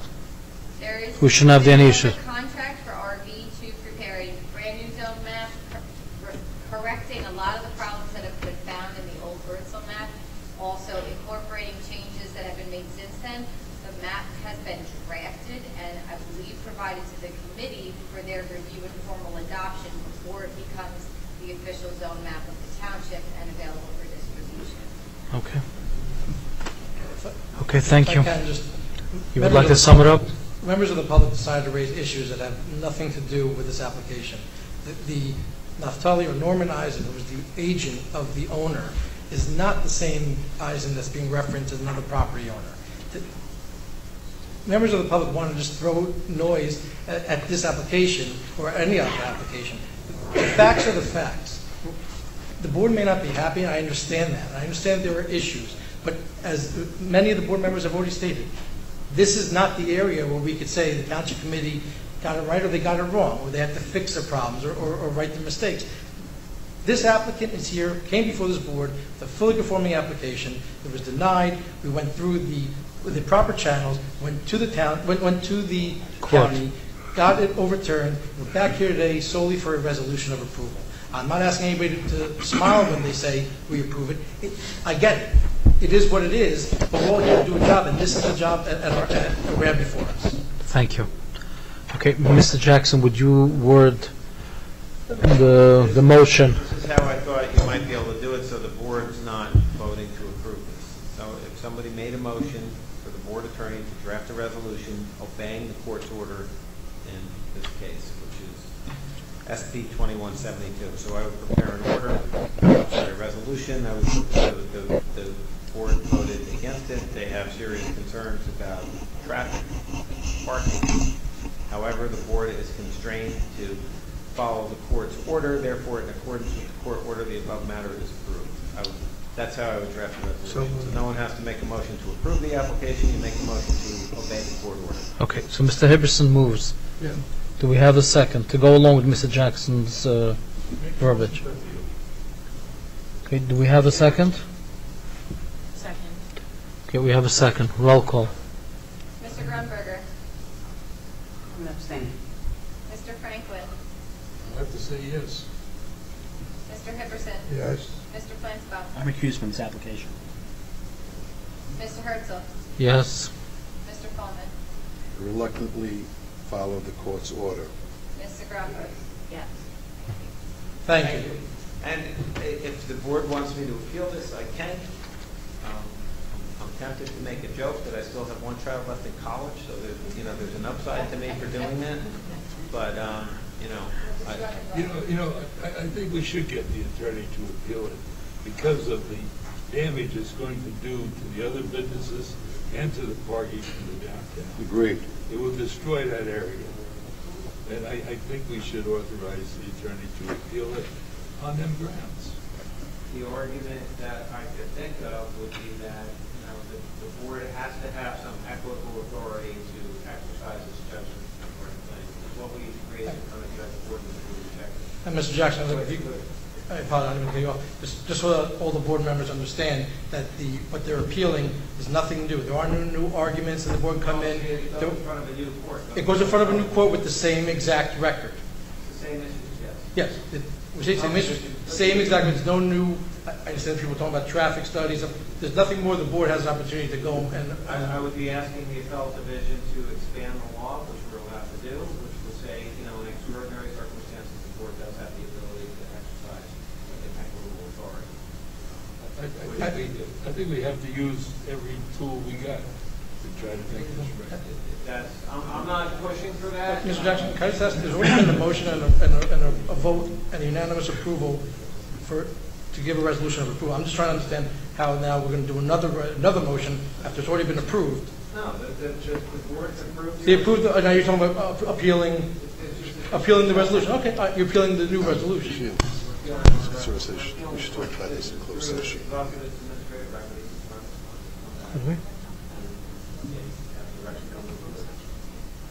That's what they're talking about. No, I'm trying to think. So we just got they made a motion to approve. I don't know if they're going to do it. This is really the board's concern. I'm just asking a question. There was a motion. There was an approval. I'm just asking. I'm asking for a clarification. It went through the gavel down. Okay, we're approved. Thank you. If you should decide Okay, I'll certainly, and then the board's discussing it now. And they can go to closed session for that if they want to correct the litigation. You can. We go back and Closed session, but if you want to correct, you don't have to. Well, should we rescind the motion that we just made? No. But that's a judge's order. I would just what I want to feel from the court's, if you want to go to closed session to discuss this, we can. I think the board's feeling is pretty strong. Do you want to, does anyone want to make a motion to go into closed session? I don't know. You want to go? What's the point? Yeah. To do what? Maybe we should finish the meeting and then if you want to go to closed Okay, session. let's finish the meeting, then we'll speak about it. Okay, let's continue, and then we'll go talk about it afterwards. Well, if you want to directly file an appeal, you can do it now. There are time limits. One thing, John, I would like you to just explain to the board is just that really what the expense is. I mean, when I've handled litigation on land use in the appellate court, it was around $30,000 to $40,000. It would not be that much. It would be $3,000 to $5,000. Oh, come on, you A couple $1,000, which does drain. John, you can't get your kid through college with $3,000 to $4,000. Come on, that's not happening. I was joking about it. I just want to say that I know the board's concerned about 5-story buildings coming before the board with no parking, but we are going to have public hearings on the master plan in early September, and the master plan makes strong recommendations for serious parking requirements in the downtown for anything over 2 stories. So, just so the board knows that hopefully that's going to rectify this situation. So and the board's going to hear that in September when we have the master plan hearings. So.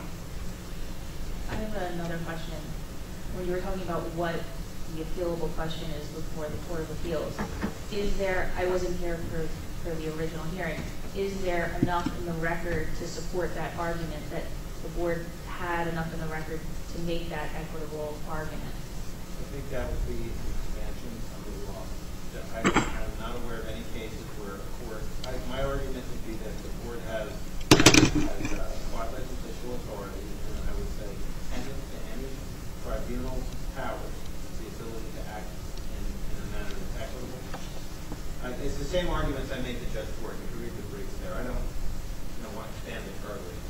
No, but what I'm saying is was there actual expert testimony from a traffic expert regarding the issues, anything, or would again you be leaning towards an arbitrary decision, an arbitrary exercise of the equitable power? I forget whether there were traffic. So you mentioned non. Right. There wasn't. There wasn't because it was before. We didn't have any traffic accidents. No, we didn't. Which there's no parking requirement. Traffic is really, if the board took its knowledge from its basic knowledge of the neighborhood, I think there were a lot of objections in that too, voiced concerns about parking. And isn't there a case law that says with regard to traffic, you can't do that? Or is that the recent case that came out? I can't remember. It was Off-site conditions were not really like I said, this is something that we would be making an argument to expand upon. I think in good faith, and I think these circumstances scream for it, which is why I think it's absolutely something that we should pursue. And I don't like having this discussion in public, but well, that's why I recommend closed session. Executive session, but I don't think Mr. Herzl was suggesting we dismiss it. I think he was suggesting let's get through the rest of the agenda and go to closed session at the end. That's what I said, yes. Thank you, Ali. There's only 2 extensions, and let's finish it, if anybody's hearing them. Okay, number 4. Number 4 is SD 2067 from Mark Moskovic. It's an extension of a minor subdivision on Central Avenue and Bradshaw Road. Okay. Mr. McLaren, 1 second. Has to be sworn in. No?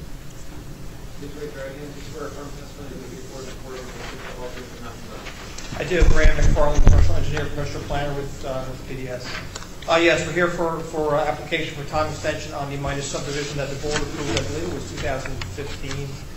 Since then, we have been working on utility extension for a sewer extension application. However, when the application was originally approved, the Central Avenue was still under road opening permit moratorium, so it didn't make any sense for us to finalize those approvals or to subdivide the property before we were able to get utility service available to service the 2 homes. That moratorium is either now lifted or will be lifted in the very near future, since that really has been completed for a few years now. And my client is willing to go ahead and perfect this minor subdivision, but the time has expired, and we are asking for the extension. So how long do we give an extension for? 1 year we're asking for. You're asking for 1 year? Okay. Terry, you have any comments? Everything? We don't have any issues on the application that are new. Okay. It's up to the board, obviously. Okay, no problem. No, we have to open this to the public? John? Mr. Jackson? Yes. Yes. Okay, first of all, any board members have any questions? Seeing no one, anybody from the public would like to be heard on this application? Seeing no one, we'll close it to the public. Do we have a motion on this application? I'll move to grant the extension for 1 year. Okay, Mr. Flansman moves. We have Second. Mr. Fulman seconds. Roll call, please. Mr. Grunberger. Yes. Mr. Franklin. Yes. Mr. Hipperson. Yes. Mr. Flansbrough. Yes. Mr. Herzl. Yes. Mr. Coleman. Yes. Mr. Graffos. Yes. Thank you. Thank you. Okay, the last one. SD 2129 from Miriam Klein, extension of a minor subdivision to create 2 lots on Miller Road. Okay, who's that? Is anybody here on... Is anybody here on SD 2129? Is that you? I thought that was Lime. Okay, he's here. 2129. Oh, I'm in body. I think he's here. Joe Kasuba's here. How do we twist the township committee? I spoke to numbers. I gotta get you out here. Sorry about that. Buildings come up. 1, 2, 3, 4. I'm not needed. I'm gonna step down. I'm good. And they don't have to. They didn't do the ordinances for last one.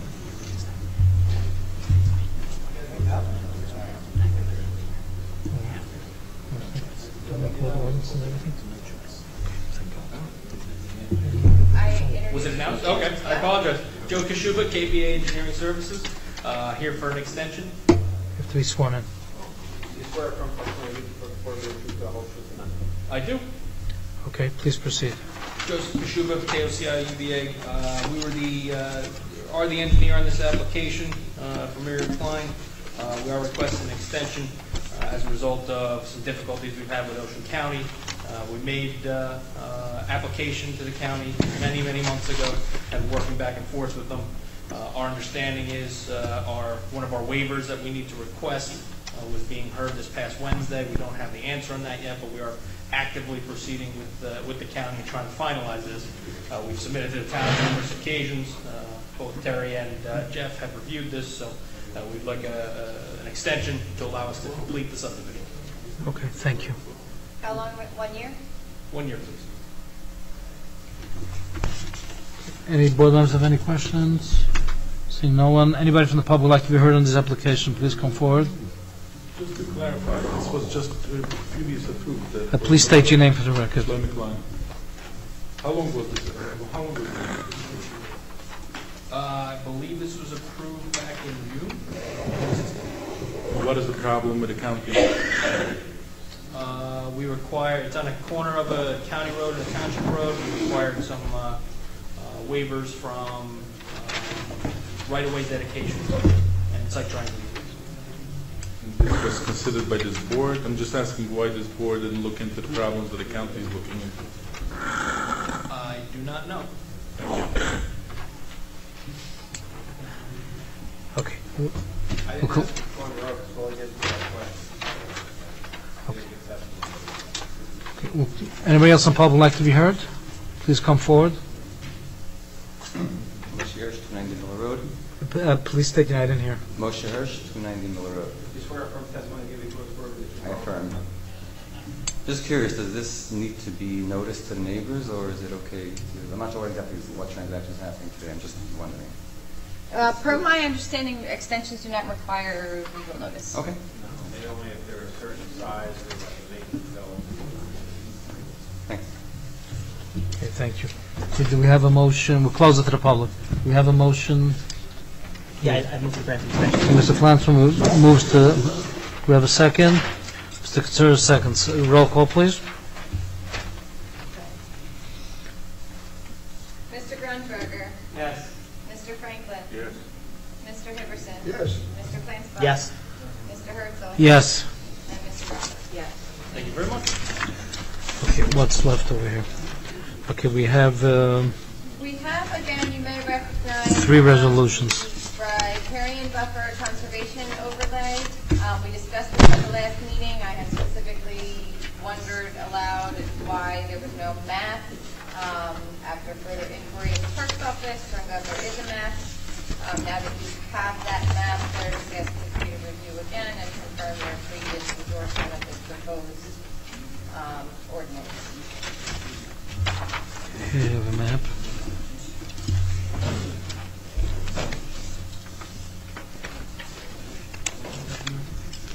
To what? Ali, you want to give it a Terry, did you walk you through this one? okay, Terry, you want to go it over fast again? I'm sorry, Chairman? Go over this ordinance again fast, please. Yeah, we had talked about this at the prior hearing. This is what I thought. T&M and the township, as part of the cross-acceptance process that's been going on for years, they were talking about doing some updates, including this map. I do remember seeing the communications on this.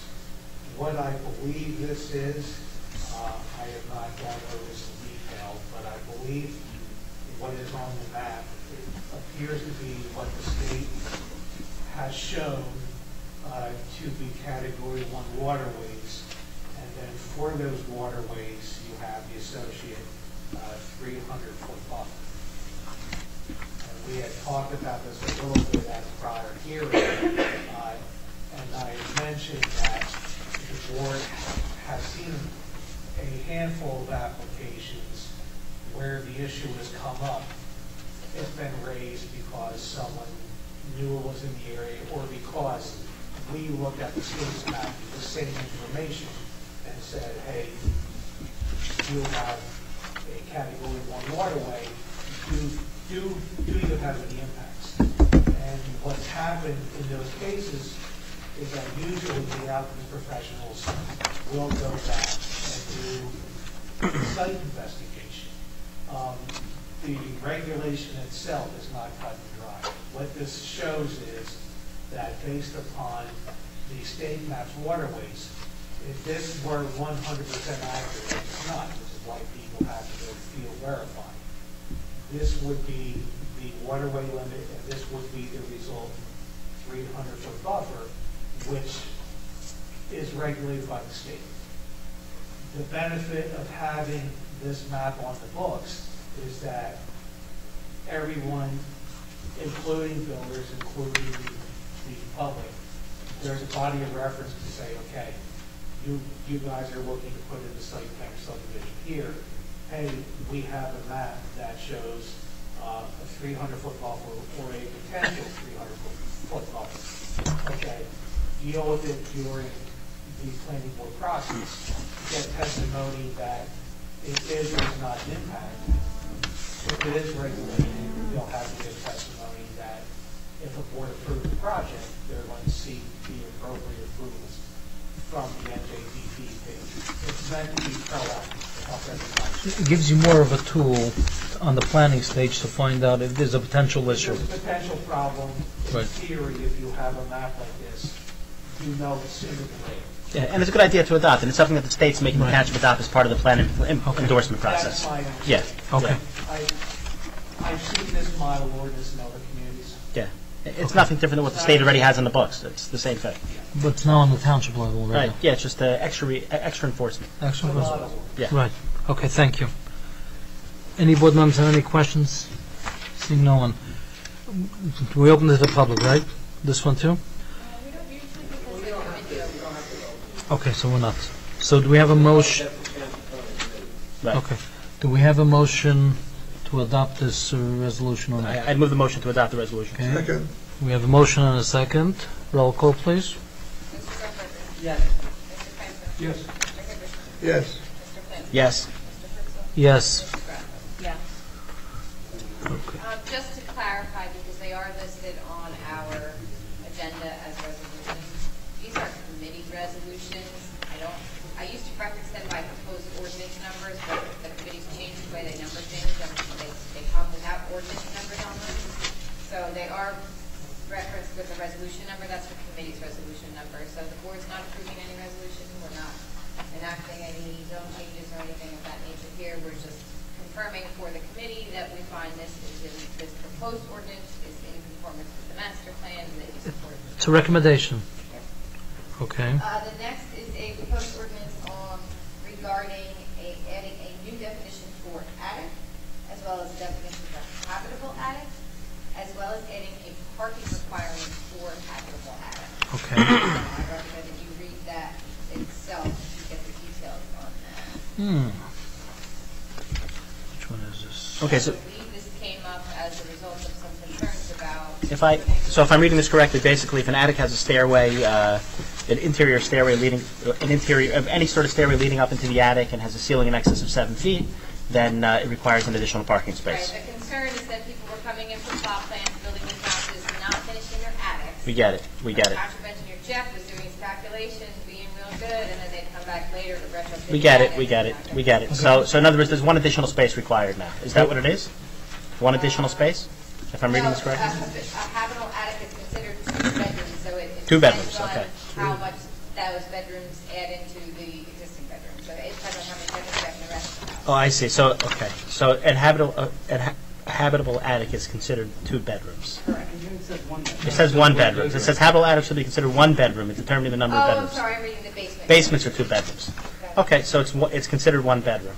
Terry, a question for you. Every house is legal to finish your basement and finish your attic? It's like a 4-story house? You could finish your attic, sure.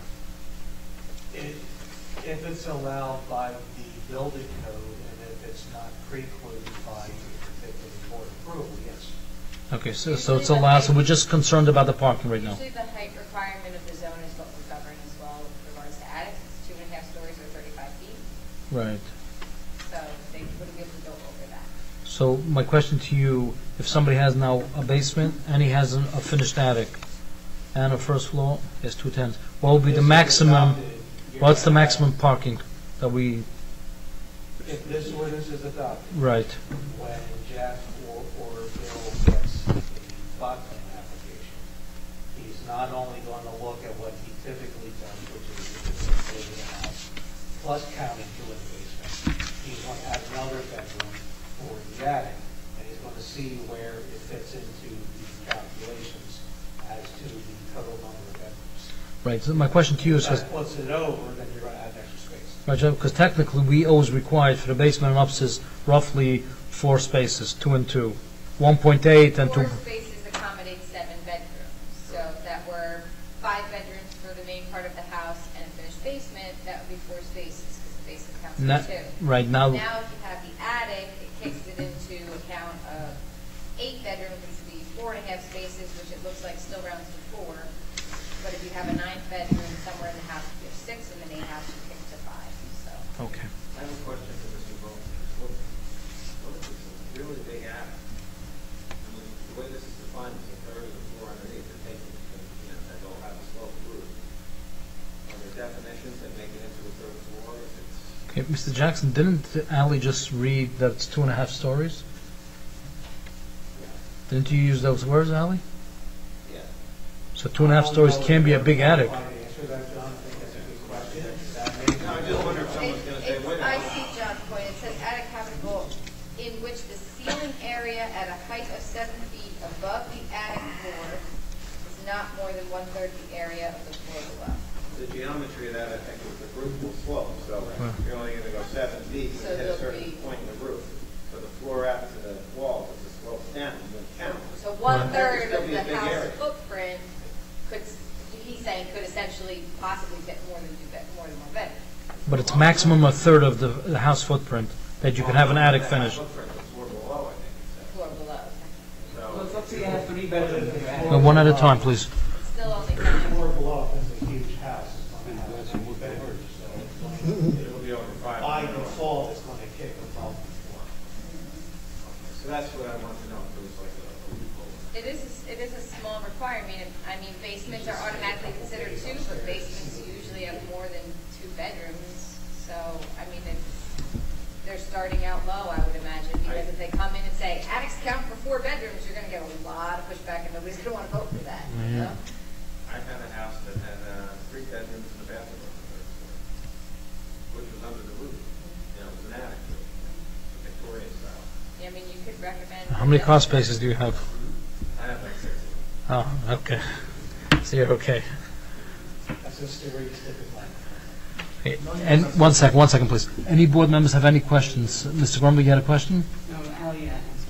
She answered already. Any other board members have any questions? Seeing no one, we'll open to the public. I know you don't have to open it up to the public, and thank you for giving me the yeah. courtesy. I'll make it short. The way I'm understanding that this ordinance was proposed because of the attics people were making into apartments, bedrooms, whatever, so they were trying to make it that people should make it legally and not have issues. This is a Klein ordinance.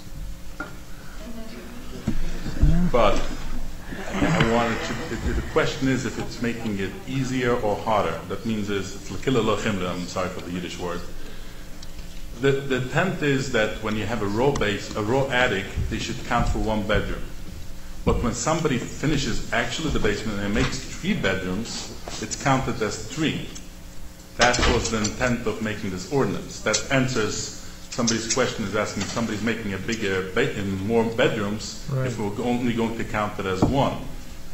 So I'm assuming so far I'm talking about the intent is only an unfinished attic when the board considers that for approval. I would imagine not, because this specifically says basements are considered 2 bedrooms, and I know when counting for plot plans, basements are counted as 2, regardless of whether it shows 1 bedroom or 8 bedrooms. You just cut out my words. I do know is when I asked about the basement ordinance that it's counted as 2, I was told that it's talking about a raw basement that is counted as 2. But if somebody builds 3 bedrooms, it's counted as 3. And I know the engineering department disagrees with me.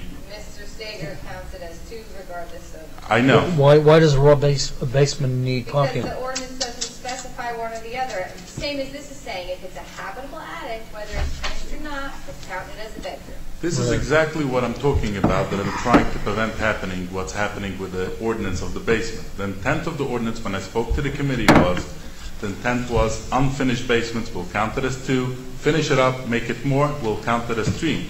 If they're going to read this ordinance the same that they're reading the basement ordinance, you're just making it just easier for the builder and basically having more bedrooms and less parking, and not as it's now, if somebody makes 3 bedrooms, he has to comply with the parking ordinance. You're just making it the parking problem and more difficult and not easier. So the intent is to provide more parking, and you're just doing the opposite. Okay. Thank you. Did I explain myself well? Yeah. Yeah. Can I ask a question on that? Yeah. As when applications come before the planning board, we don't know if a basement's going to be finished or not. So for our purpose, I'm just clarifying for myself. For our purposes, we consider, right, when an applicant submits an application to the planning board, we consider a basement. We don't know if it's going to be finished or not. 2 bedrooms, right? So on the plans that they submit, they have to account for those 2 bedrooms. But once correct, right? But once a plan actually goes to the building department, if they show a house with 3 bedrooms in the basement, 3 bedrooms in the attic, 4 bedrooms on the main floor, then it's going to be counted as 10 bedrooms. I thought as right? you're thinking, but obviously they're reading the ordinance differently. So another, but for the engineering department? Yes, Ali, you speak. Currently, my understanding is they don't usually show attics in the bedroom because they shoot themselves in the foot. So they'll go back and do those later, so they don't get. No, but you're talking about somebody that's trying to skirt her. I'm talking about a homeowner. The basement is counted as 2, regardless of what your architectural plans show when you come for your plot plan approval. If it's one apartment. In the basement, we count it as 2 bedrooms. If it's 1 apartment, it's requires 2. If it's a duplex, no. Well, it's 2 no matter what. If you show 5 bedrooms, how can you count that as 2? Because that's what the ordinance says. Basement shall be considered 2 bedrooms. Well, that's The only thing that's changing is That's where you brought up a good point. That's That's Mr. Klein's point. That's Mr. Klein's point, is this would be your opportunity to say, well, maybe in that definition, it says that, unfinished attics could be counted as 1, and finished attics should be counted on a per bedroom basement. the whole thing should be counted as a per bedroom basement. 1 second, you don't count a regular apartment as per bedrooms. A regular house. All we're doing is making a recommendation. Why don't we put in our correspondence to the council that we have concerns that if there are, if it's a configuration that shows more bedrooms, it should be the actual count of the bedrooms. That's what I'm when it's finished. 1 second, Mr. Jackson. On a regular apartment, if you have 4 bedrooms on the main floor, how many parking do we require? On a regular. A regular duplex, regular house. We count up 4, and 4 requires 4 spaces. I believe that's as low as we go. The highest we go is 4 right now. 2 for upstairs and 2 for downstairs. 6 bedrooms requires 4 spaces. Lower than that is according to the RSIS standards, which I'm not sure what those are because they're not part of this ordinance. I think they max out like at 3 or 4 on RSIS. They max out. You can have 15 bedrooms. Yeah, RSIS provides for a single-family dwelling up to 5 bedrooms, and we don't have additional requirements for anything that small. So whatever the RSIS standards are. The township has after 5 a certain ordinance. I'm talking about RSIS. Yeah, RSIS goes up to 5. I think maybe it's 3. Once you go to 6 bedrooms, you're required 4 per hour local ordinance. So I think the recommendation we should give to the township, if you have a lot of bedrooms in the attic, then we have to compensate with that, have more parking spaces. It should be based on the actual count, actual bedroom. While you're at it, do you want to mention that about the basement count as well? Or are we just The whole. We'll look into it, sure. Yeah, because the whole thing should be based on the actual bedroom count. Who we fool? If you have 10 bedrooms, it should be 10 bedrooms. If you have 5, it should be 5. Are they going to require 10 cars for 10 bedrooms? They should take a look at, in other words, you can't just, you should come up with a ratio, exactly. You can't just take a look at the attic and say it's 1 bedroom. So Mr. Flansbaum's recommendation on this ordinance would be to count all bedrooms regardless of location. I think that the recommendation would be that this is a good start, and yes, we would agree with it. However, they should look into taking it further to count the actual number of bedrooms and then to come up with a ratio that would satisfy based on the actual number of bedrooms. Okay. If it exceeds the 1 and 2. And that should go for all 3 floors. Attic, main floor, and the basement. Okay, do we need a motion on that recommendation? Yes. Okay, so Yeah, I'll move that, yeah. Okay, we have a motion and a second, and roll call, please. Mr. Grunberger. Yes. Mr. Franklin. Yes. Mr. Hipperson. Yeah. Mr. Flansbrough. Yes. Mr. Herzl. Yes. Mr. Grabba. Yeah. Okay, one more. The last one is there are proposed changes to the parking requirements for offices in a couple of places within the ordinance. This is based off of previous discussions. Mr. Brenner had actually made a recommendation some time ago that I had put into a letter form with the board's consent regarding parking requirements and a couple other ordinances. One of them was that office uses that required parking was a little low compared to neighboring towns. And there's also office uses with different parking requirements depending on what zone you're in. So I went through the ordinance and found a couple places. Or medical and regular? Not just that. They're in the regular parking requirements section. The requirement was 1 per 300, and the committee is recommending to go 1 per 200 square feet. Okay. And then there's also a separate requirement for offices listed in the industrial zone, in the M1, that was at, see if it's in here, 1 per 400, and they're recommending to change that to 1 per 250 as well. It was 1 per 300, no? It was 1 per 400 in the M1, under like a particular subsection of the M1. Oh, so 250. Section 2 of the ordinance, if you look at that. So general business uses for the whole town, regardless of zone, were 1 per 300. Particular uses within the M1 were 1 per 400. This ordinance is proposing to change all to 1 per 250, which is in accordance with Jackson and Tom's River, which have 1 per 250 for office uses. So we're adding on to the parking? So we're increasing the parking requirements for office buildings. Okay. In 2 places. Okay. Any questions from any board members? Can't argue with that. You can't argue with parking, no. Okay, so we have a motion. Moved. Mr. Flansbrough moves, we have a second. Second. Mr. Hipperson seconds. Roll call, please. Mr. Grunberger. Yes. Mr. Franklin. Yes. Mr. Hipperson. Yes. Mr. Flansbrough. Yes. Mr. Herzl. Yes. Mr. Grabba. Okay. Public portion. Anybody would like to speak? Yeah, a small thing about what Mr. Flansbrough previously mentioned about the master plan. I don't want to say my opinion about the master plan. You'll have your chance in September. I'll keep the stage clean. But he mentioned that as far as the B2, the master plan recommends the township committee to change the ordinance. It's never going to happen, I'm not saying never, but the township committee had an ordinance on the table recommended by this planning board to change it, and they refused to do it. Could be they refused because the master plan was being reviewed right now. And not because of any internal reasons. I don't know. So, I don't know. My opinion, I know that might be your opinion, you look and everybody is good, but I don't think the master plan will change their opinion. I think this ordinance is not going to be changed by the master. The master plan could help Brian Flannery bring up, we need more housing, but it's not going to help the township committee to change that particular ordinance. When they had it on the table, and the mayor of Lakewood, very close, the current mayor, was pushing very hard for it. So again, even though, I'm just bringing out a point that even though he might recommend it, he did recommend it in his master plan, and you might vote on it the same way that they felt that your opinion of voting on it in the past and recommending them to change it is null and void, they will consider the master plan because they don't consider Mr. Franklin's opinion as something. They just have different reasons and they'll continue doing that. Okay. We all consider Mr. Franklin. What? We all value Mr. Franklin's opinion. Me too. Okay. Heard that, John? Okay, thank you. Anybody else from the public would like to be heard? Seeing no one, we'll close it to the public. Okay, approval of minutes. Moved.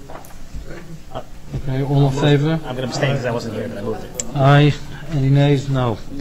Approval of bills. Moved. Got to pay the bills. Second? Anything? Second, all in favor? Yes. Aye. Okay, we're adjourned. Okay, we'll go into, I want to go into closed session now. Okay, you have to make a motion to go in executive session. The stated purpose is to discuss litigation. Okay. We're going in executive. Not adjourned yet. We are adjourned. Why not? No, For the if you go in public. executive session, you're going to make a motion when you come back. Okay, we're going executive session right now. So this is not adjourned, the meeting? Okay, no, so It's we'll not adjourn. adjourned, the meeting's still open. Okay, just wanted to make sure. We have to go into executive session. So you will still come out and you might make some motion for the public after the meeting. Thank you. Are we going into executive session? Yeah, we have to go in To the back. discuss that application? Yeah. Okay, so I recused myself from that application, so Right. I'm not going to be part of this Right, executive right. session, Why for the not? record. Why not? I recused myself from the application. So I'm not going to discuss the litigation of the Okay, application. it's a recommendation. Okay, Mr. Katsouris, you want to come back? I just don't know if we should make a record of this or not. Do you make a record of executive session? It's just that we can't do it out here because we have to go set up inside. I could take out my camera. Could you take out your camera? Would that be? And then we don't have to No go problem. inside. Thank you. Still got his mic on the podium and. Yeah, I'll take that too. Don't worry about it. Mics floating around. No, I don't have any hidden cameras.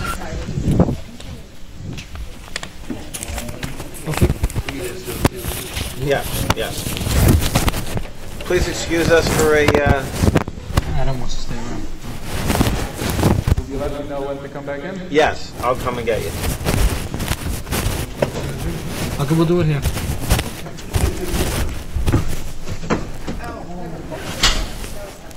Yeah, but it's private. You shut the recording? Yeah, Jackie, why don't you make a record of this? Just, yeah, make a record. You know, I'm very, we're in. Anybody who wants a copy of this recording, like Mr. Fine is going to have that, so let me just turn it on. No, we wanted to shut. We have the stenographic record going now.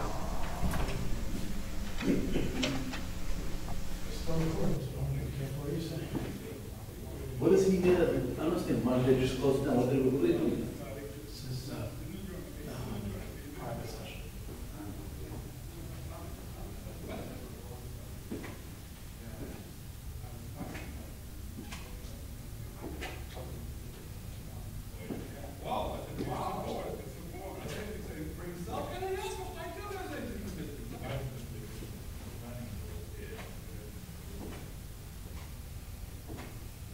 We were with, Yeah, where?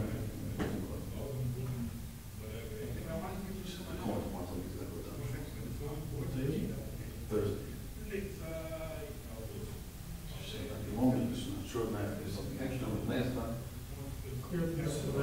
What? it's the day. No, I'll be back on one. She said, no, I'll be back on one, but it could be a good longer because they might want to do something that they didn't do last time. Last time, she said they got by one. What did you think last time? Ambulance? Yes, you remember. That was the first time you saw them. Well, it was not by ambulance. Really, it wasn't by ambulance. Did he get a Russian war? They charge? She called you. Every home comes in an empty lap. Huh? They come in an empty lap. What's the difference? They go right into the wheelchair, or they can sit in. And the ambulance gets out of bed and let out. So if he's able already to sit in a wheelchair, he can sit in a car. No, because nowadays you're getting everything out. At the time, not at the time, it's less of an issue. He's now able to.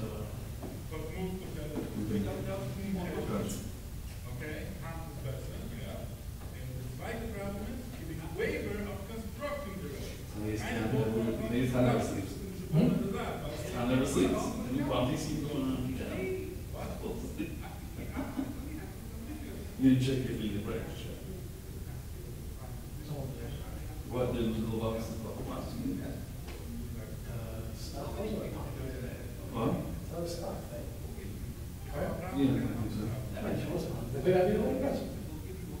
Well, the question is really, did he really invested or was he?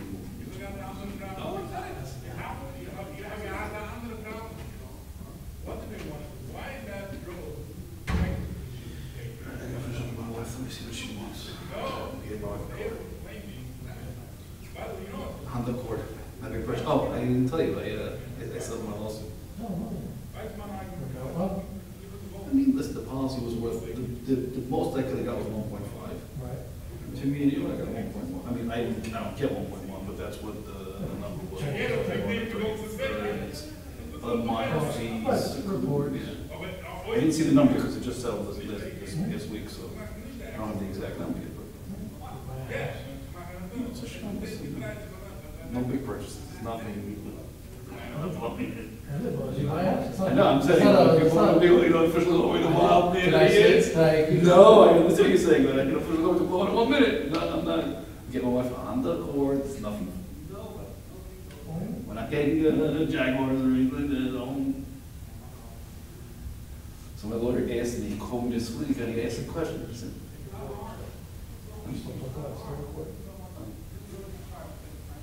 so my lawyer called me, and he asked me something. He said, do you feel better? And I said, for a couple minutes I felt better, just that I got out of it. And still want to talk to him. Still want to talk to him. I'm just not right. 100%? That's not a question. No, but I just can't do anything. Just wanted to talk to a couple of weeks, trying this, trying that. It's just out of control. All right, listen, God has a prize. Some kind of a plan. I don't know what it is. We'll find out.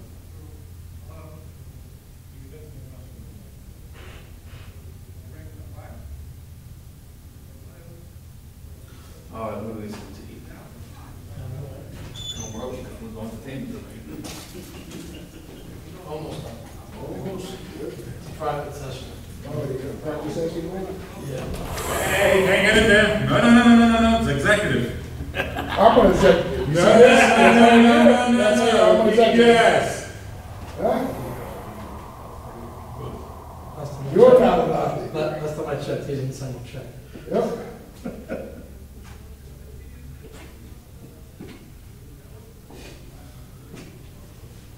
Yep, you're not allowed in here. The executive.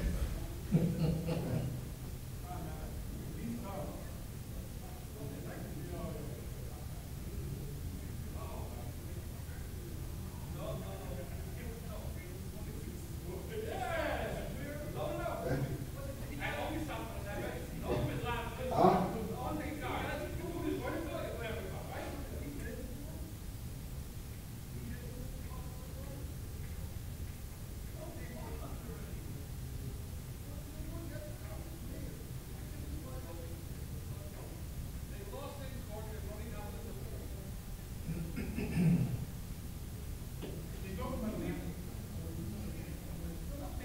Who's the rabbi in the middle? That's Hertz? Herzl. Hertz? Herzl, H-E-R-T-Z, not Hertz. Not Hertz? No. Herschel? Not Herschel. Oh. Is he still around, Herschel? Hertz? There's a guy Herschel, there's a guy Hertz. So which? Yeah, Hertz. He's still around? Yeah. Yes. From the housing authority? Yeah. Yeah. He's still working?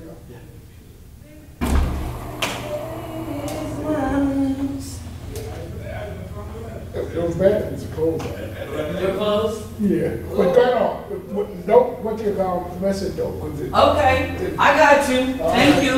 All right.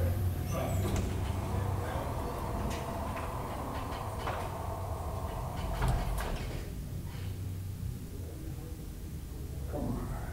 Herschel? That's Herschel, right? No. Hertz. Herzl.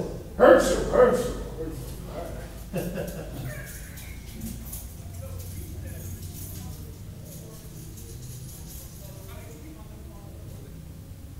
Is he a rabbi? Everyone's a rabbi. Oh, you're a rabbi? Oh.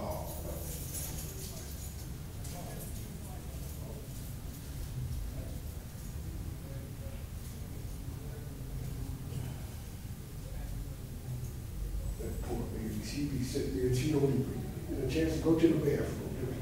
She gotta sit there. Oh, yeah.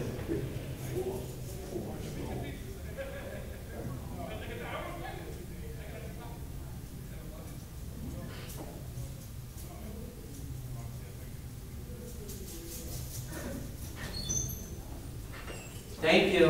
You're most welcome.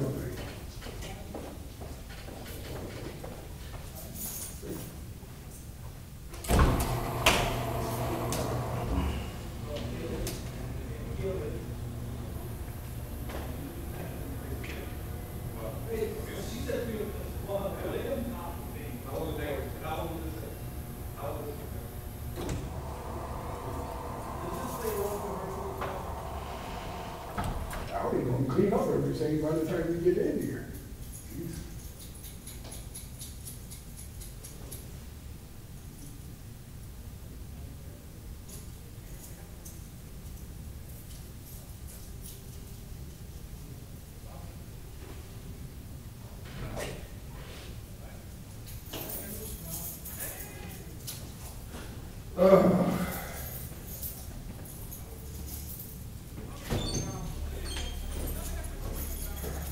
Hey.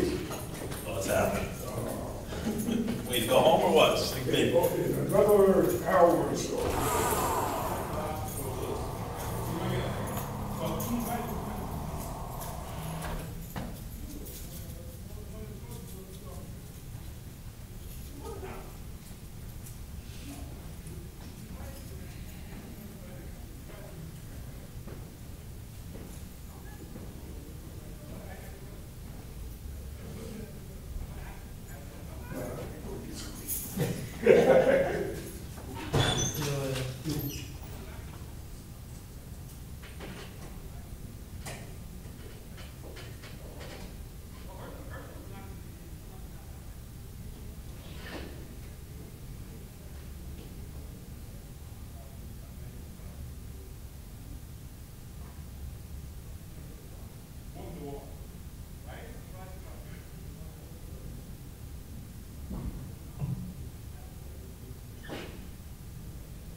Yeah.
No,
Yeah, what's going on?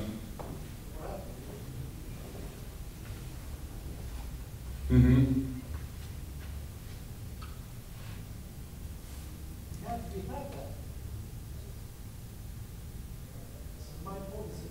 Oh, this is I get.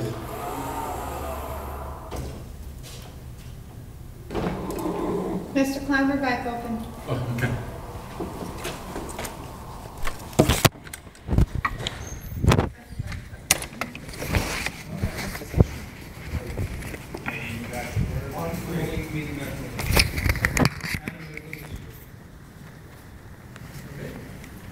Really good. Okay. Now you can smile. I smile all the time. I'm full of smiles. Yeah, just.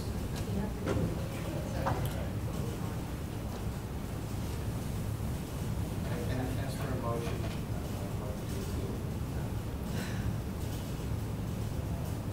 We have a motion to appeal. Well, To appeal or to appeal? I'd like to make a motion not to appeal. Not to appeal. Based on the analysis of the likelihood of success and the circumstances of the law and where it stands now, that I believe that Judge Wood made the appropriate decision, and unfortunately was bound to the law. So my motion is to not appeal. Mr. Hipperson seconds that. You roll call. Mr. Grunberger. Yes. Mr. Franklin. Yes. Mr. Hipperson. Yes. Mr. Herzl. Yes. Mr. Grappler. Yes. Going anywhere? All right, how about a motion to adjourn? Yes. Have a good evening. All right.